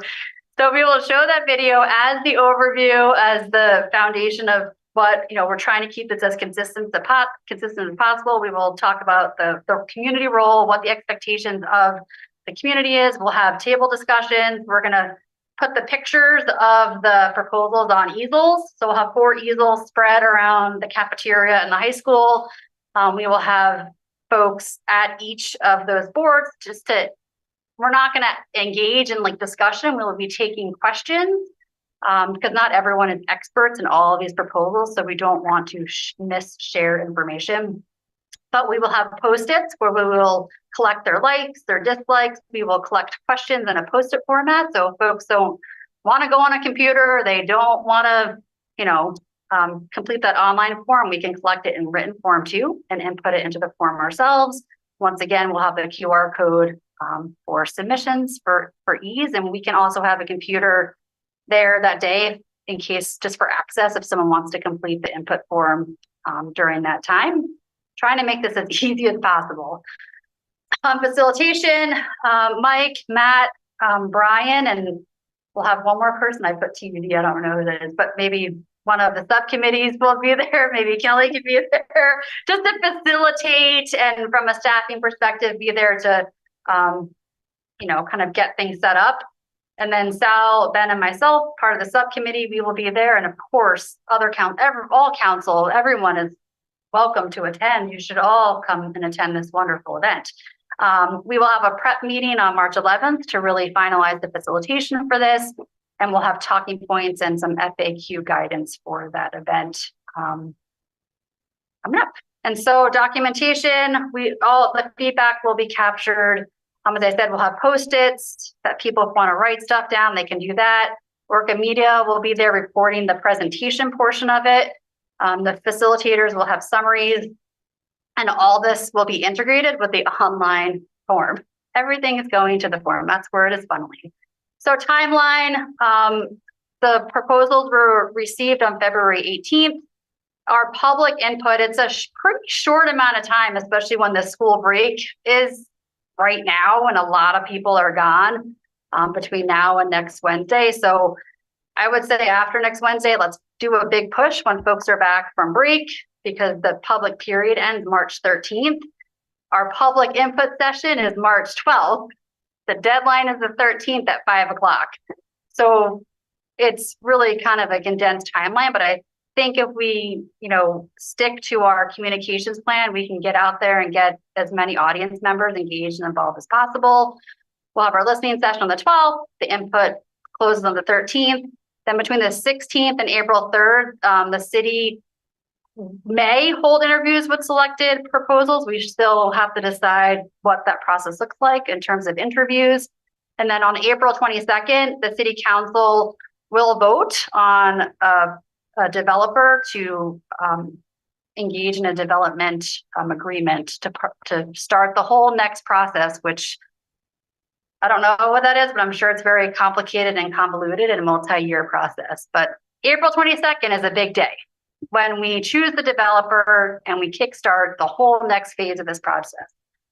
So between now and March 13th, please, everyone help full court press here to continue the outreach and let people know that these proposals are online. We have the online form, the videos coming. We'll constantly update the FAQs through our online Q&A format.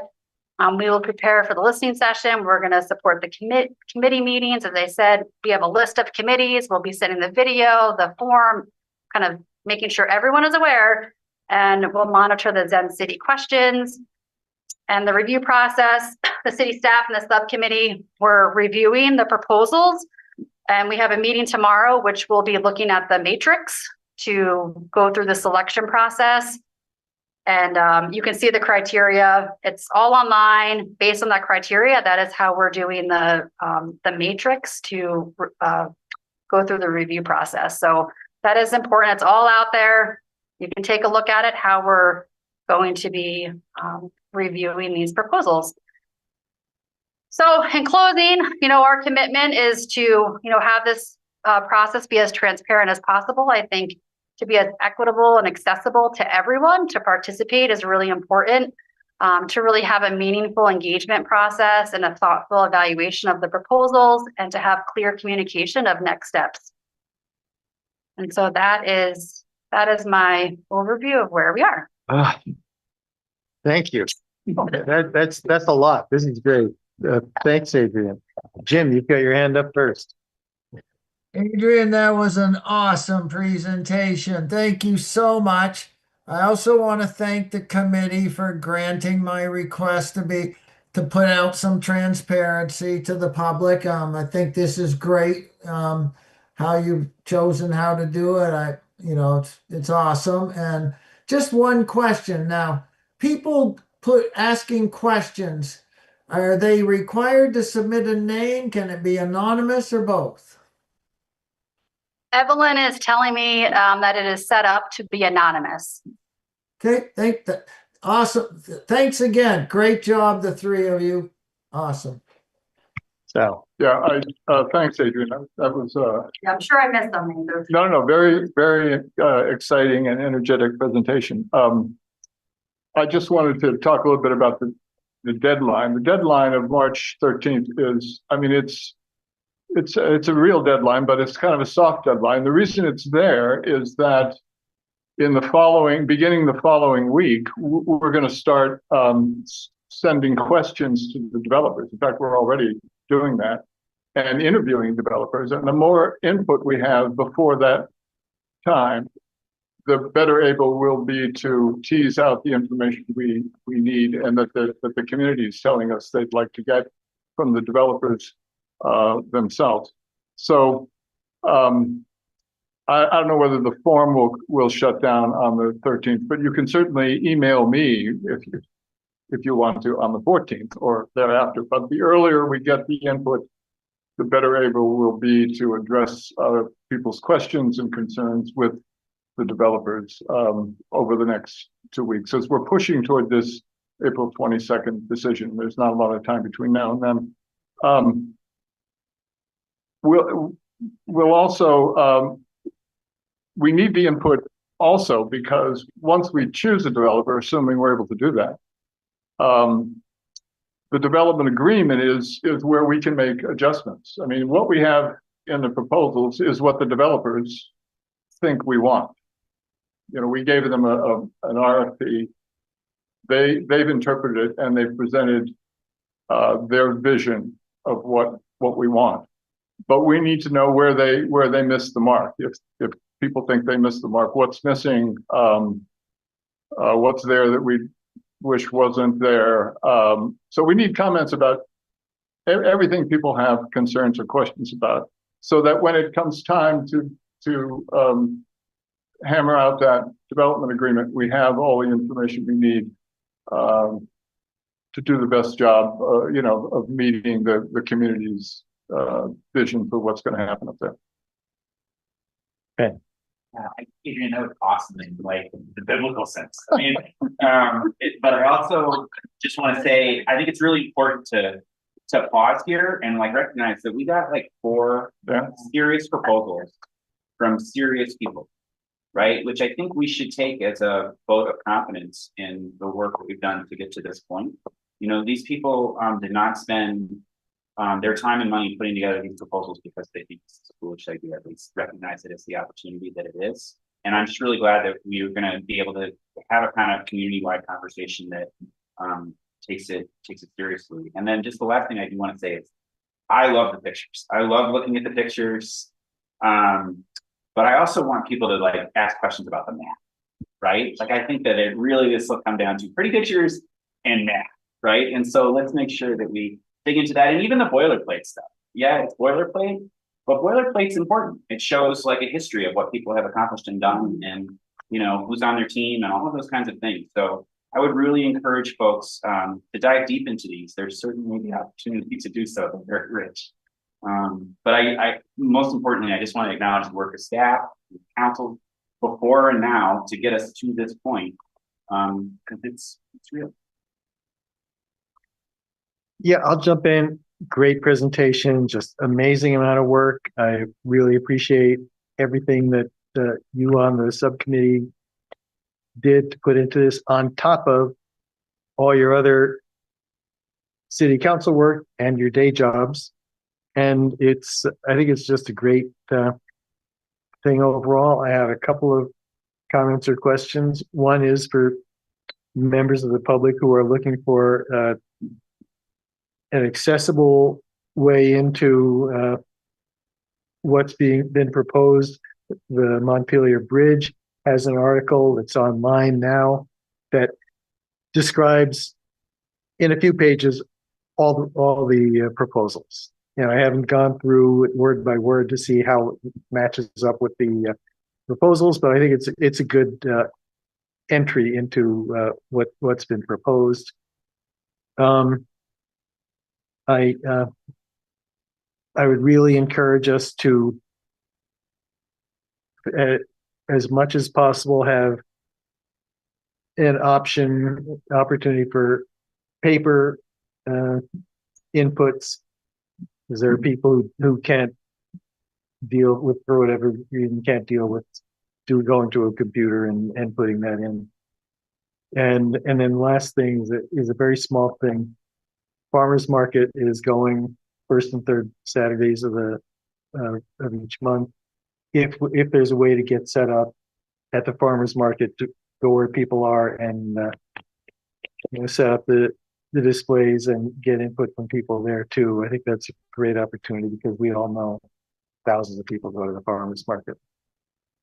But the message for me is great work. Yes, Carrie. Yeah, and thanks to all of you for doing all this amazing work, and I appreciate the reminder, Ben, that this is not a silly idea that we have. This is that all the work we put into it is really being recognized, and that it's very confidence inspiring, very exciting to see all these proposals. Think about all these things that might be able to happen there. You also made the point about math, and that is where it gets a little fuzzy for me, and I'm going to be relying on this financial analysis that's going to be done. So I'm wondering about the timing of that and when we'll have that and when the public will have access to that as well and how it will be presented and, you know. I think we're scheduled to have that on the 13th. Yeah. Assuming that everything goes as planned, that he can get all the information. But yeah, we're all relying on that. It's important. Partly, we're looking at capacity. Do the companies have in fact the capacity to do what they say they can do? And then are their numbers realistic? So on. It's important too to acknowledge right up front, though, in a transparent way, there are going to be some financial information that will not be shared publicly. It's proprietary, confidential information. Even in the proposal, so you can see it, right? There are kind of confidential sections, and I think we're gonna, to the degree possible, we're gonna share everything that we can. Certainly, makes it inform our decisions, but I have not seen it all yet, but I would assume that there are going to be parts that are remain confidential. And additionally, there are going to be parts, I think we haven't discussed this, we're going to discuss it tomorrow at our subcommittee meeting, but there probably will be executive session conversations that need to happen where, again, there's kind of proprietary confidential information that needs to be considered. Certainly deliberative process and decision-making, will be public, but I think we should just all be upfront about the kind of nature of the evaluation that we're making and the process for making determination. Yeah, I wanted to mention that at tomorrow's meeting, our 8 o'clock subcommittee meeting, we likely will go into executive session at some point because all but one company has made their financials confidentiality, and some for some other things too. So that'll happen tomorrow for some portion of the meeting. Don't know how much of it, and probably future meetings, at least some portion of meetings where we have to discuss that. Certainly when we get the financial analysis, certain parts of it will probably have to remain confidential. But we're going to try and put everything we possibly can out for public inspection. Adrian? Just 2 more things I really forgot to include. Mike and Matt, I think, are going to be tabling at town meeting day, right? Yeah. Yes. So forgot to put that in there as part of our community outreach. So they'll have a table set up in City Hall. Evelyn's going to do it. Evelyn, okay. So come on out when you vote. Come inside. There'll be a table. We'll have information. You can ask questions. I think that's it, right? QR code to the input form. So yes, that'll be another opportunity for input. And just the other thing I did say, Brian is going to be at our community session. I just wanted to let everyone know Stephanie Clark is going to be on medical leave for a few weeks. And so we'll have Brian Pine from White and Burke has been attending our subcommittee meetings and is fully updated on the project. So he'll be seamlessly stepping in. He'll be at the community engagement on March 12th. So it'll be a new face to the project until Stephanie returns in April. So Brian Pine will be our representative. Just wanted to mention that. Just a new face and a new name. Great. And finally, I also just want to acknowledge the planning team, my team, for getting in the build grant last week, which also will is requesting $5 million to fund the infrastructure to the project as well, which will be an essential component moving forward. Looking back. When we were talking about buying this property, one of the things I said was that future generations would curse us if we let this opportunity, if we missed this opportunity or gave this opportunity away. And now I think we're at a point where future generations will thank us for having made this decision and having done this.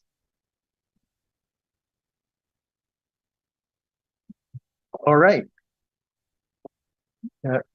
Sal, it's looking pretty good for your over under here.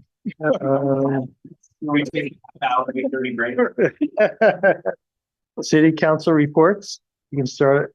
You probably don't have much breath left. No, I'll just let people know after our subcommittee meeting tomorrow, I'll be out of the office until next Wednesday. So I put my out of office on and I will not be checking email because I'll be on vacation. So nice. So everyone knows I'm turning everything off.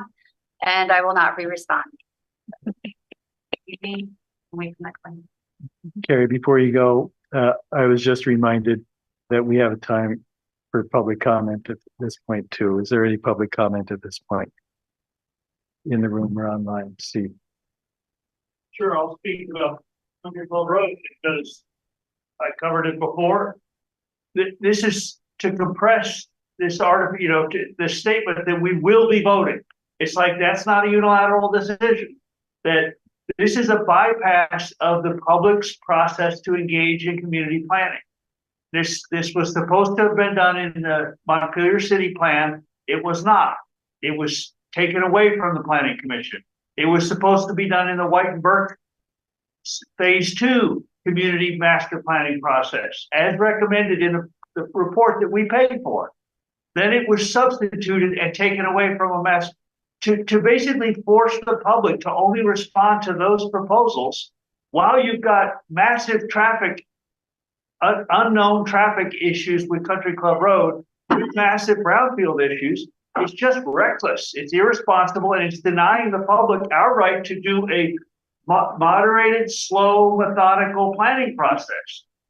To sell our property out from under us, you know, under this kind of rushed conditions is really unjust, irresponsible, reckless. You know, the fact that none of y'all see the merit of Chapter 117, that's statute. That's how planning is supposed to happen. This is not how planning is supposed to happen. And to offer our $4 million piece of property to somebody, or the most developable part of it, for $1 is just unconscionable. You know, you don't even want to discuss or rationalize it in that context. But Chapter 117 was written for a purpose, and you're allowing staff and your subcommittee to bypass it. So, and to compress this into this little bit of time, you know, you got a week or 2 weeks to comment on it, and we're gonna give your land away. I mean, a petition of so many signatures can stop the transfer of this land. I hope you're aware of that. Thanks, Steve. Carrie. I just wanted to say welcome to Kelly. I'm so glad that you're here. And I've enjoyed the little bit we've worked together so far, and I'm really looking forward to the future. And also just to thank Jack for his service as mayor. And I appreciate you being the mayor, from your contributions to the city as mayor and as city council member and so many other ways. Thank you. Thank you. So, I just want to welcome Kelly as well. This will probably be the earliest you get out of here. But it's great to have you here. It's been fun. What interaction we've had so far. Really looking forward to it. So, Ben. Yeah. About 15 years ago, I had the chance to play on the Supreme Court softball team, even though I'm not an attorney and not in the Supreme Court. But it was a great group of people, and we were studied by the starting pitcher for that team, which was Jack McCullough, who I had never met before. But Jack was a steady presence as our starting pitcher and a tenacious ball player.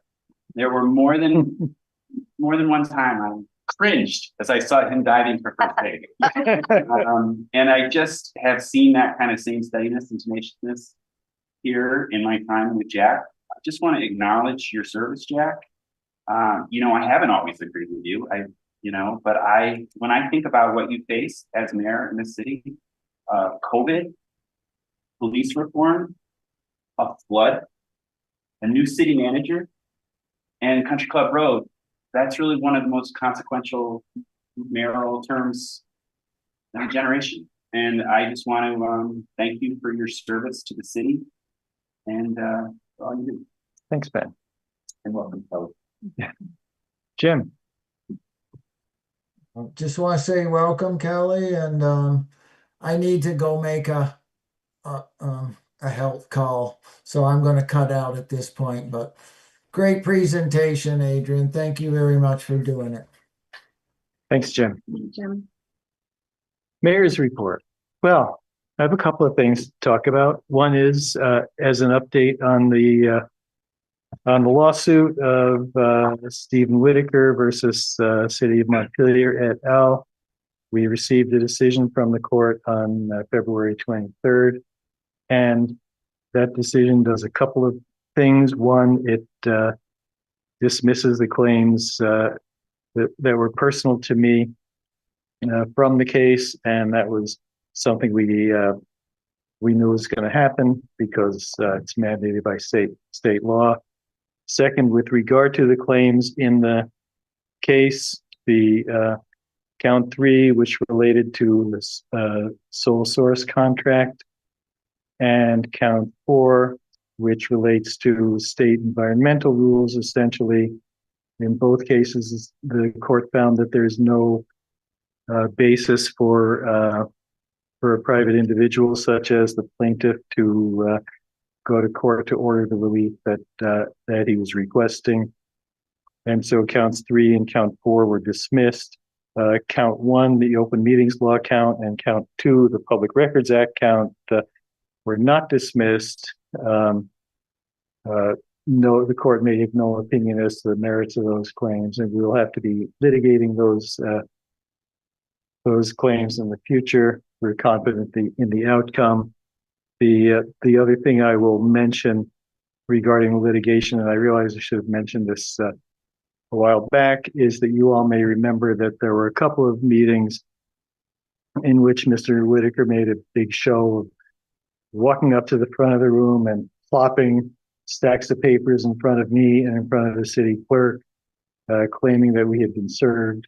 And on one occasion, in one of these meetings, I stated to the council and to the public that we had not been served.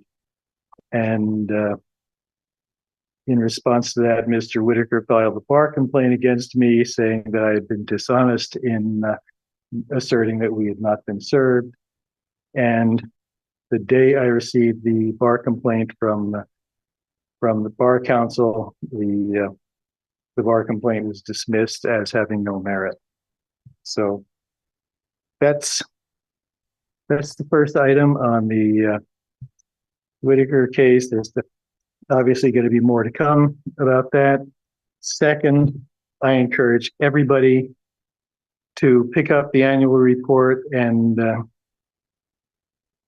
read it. This is, you'll see on the inside, dedicated to Bill Fraser, who had been our city manager for 30 years and just gave excellent, incomparable service. Everything about the budget you could want to know is in here. Everything about the ballot that you could possibly want to know is in here. And last year, our annual report was voted the annual report of the year by the Vermont League of Cities and Towns. Mostly credit to Evelyn. I want to give Evelyn the credit.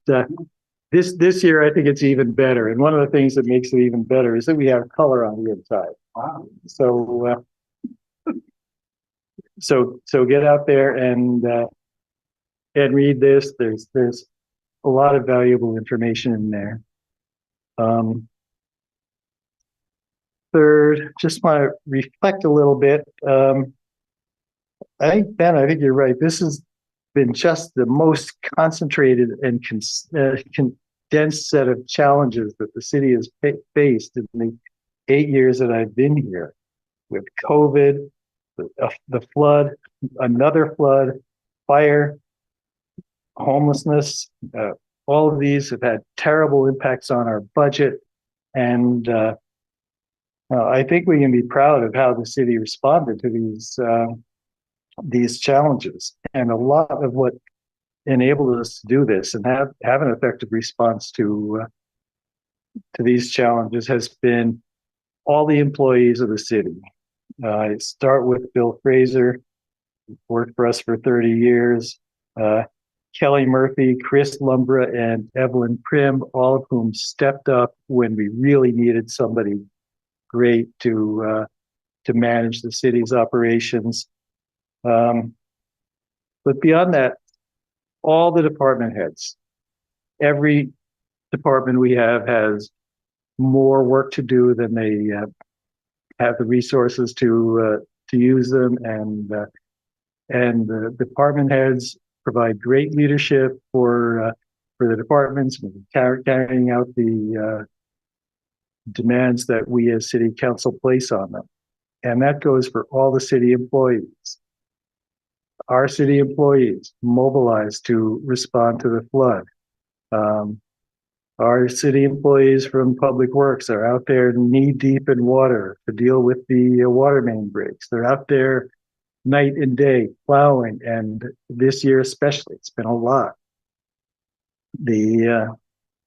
Our city employees put themselves in harm's way to respond to crises and crimes, including one point a year or so ago where there was actually a standoff with an armed assailant, and they were out there responding to that. Our city firefighters were out there in freezing cold fighting the fire at home at HK Miles, or RK Miles, sorry, working with and coordinating with the fire departments all around us. And everyone else showing up every day, balancing the budget, managing purchases, payments, receipts, interacting with the public, all the while being overworked and understaffed. So we couldn't have the quality of life that we have in the city without all the great city employees that we have. And the same goes for all the elected officials. Everyone here on the council puts in incredible number of hours. Don't bother trying to figure out what your hourly rate is. But all the city committees and everyone else who does great work for the city, I really appreciate all of that. And finally, I think there are some real reasons for optimism from where we are now. We've been through some very tough times and we're not out of them, but we continue to make progress on major infrastructure projects. East State Street, we're moving along. We're going to be starting construction this year.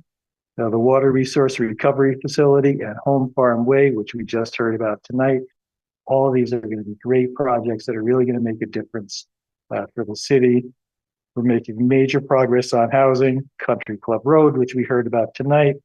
Other innovative proposals such as tax stabilization in the Walgreens building, working with developers to do other housing like the Isabel Circle project, which we're still hoping to bring in.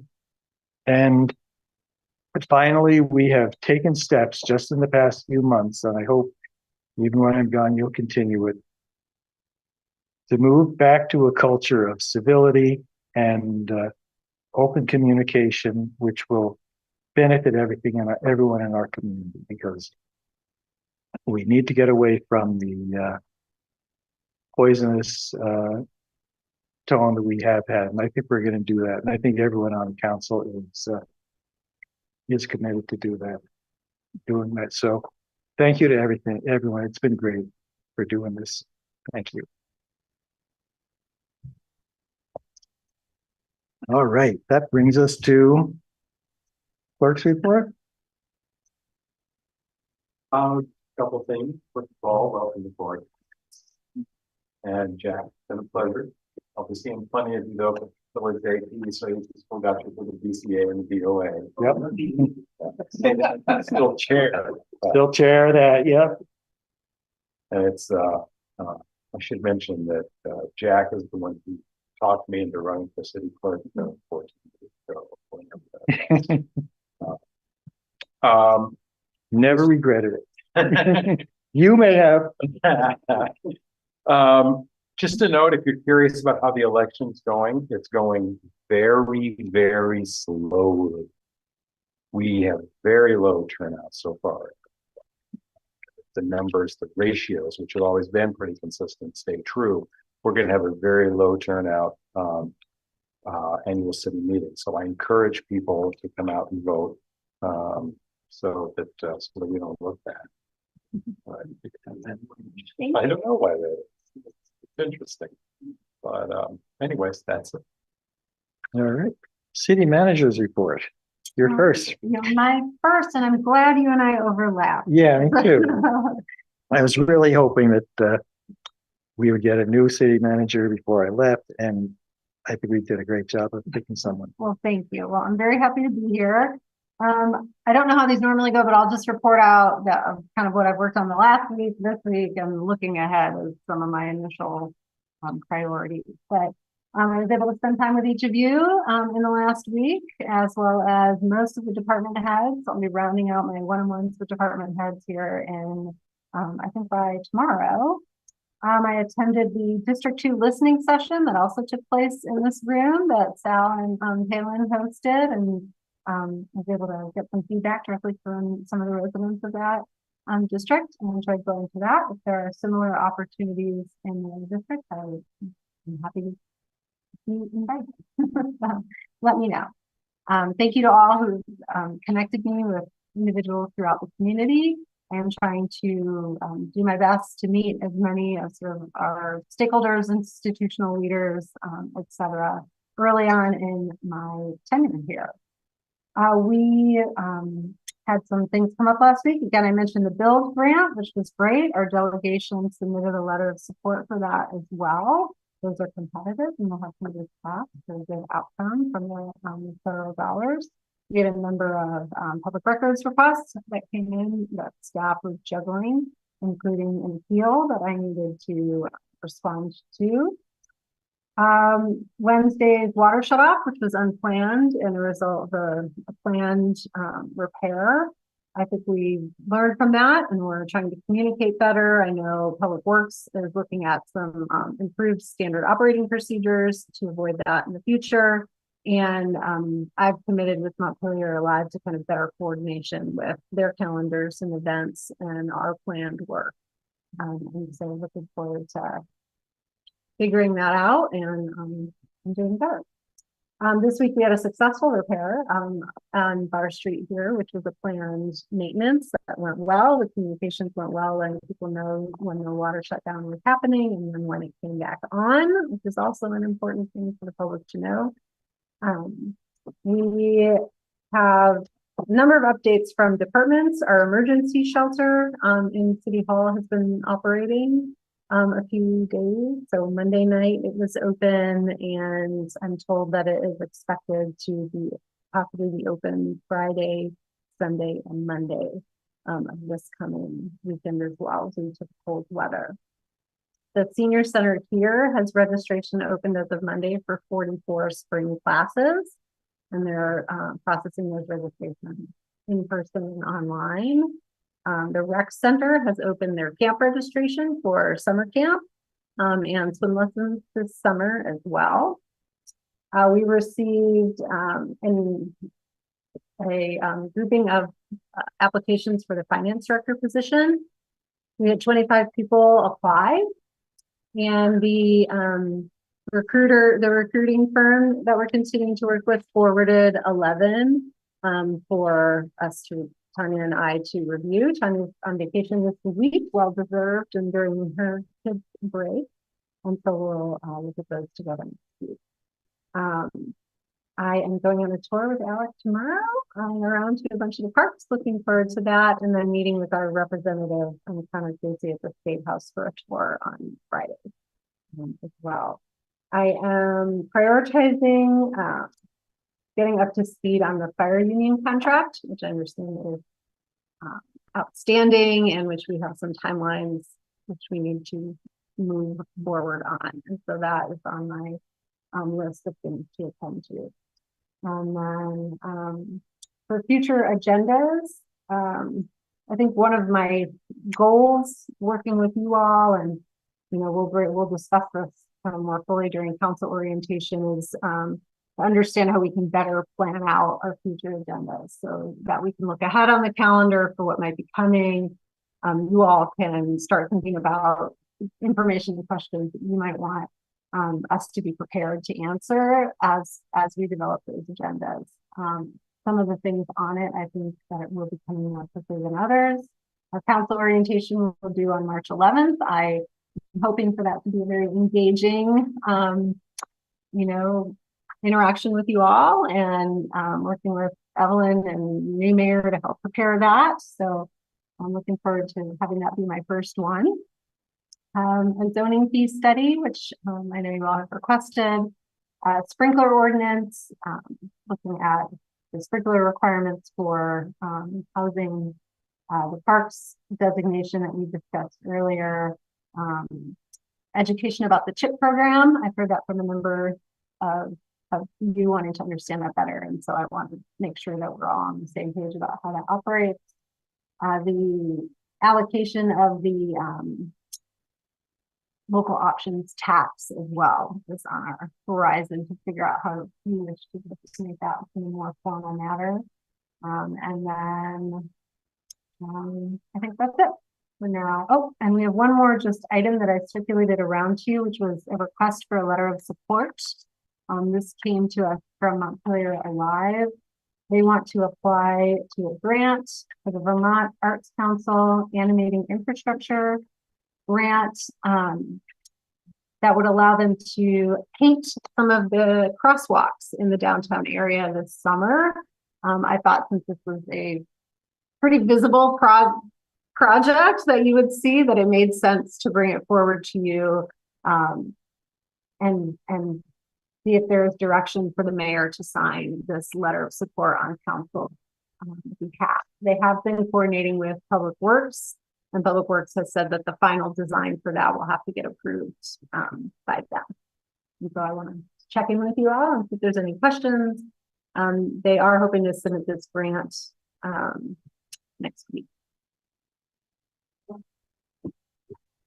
Okay. You all might not get out as early as you think, because it looks like the book can make the rounds. So there will be some signing.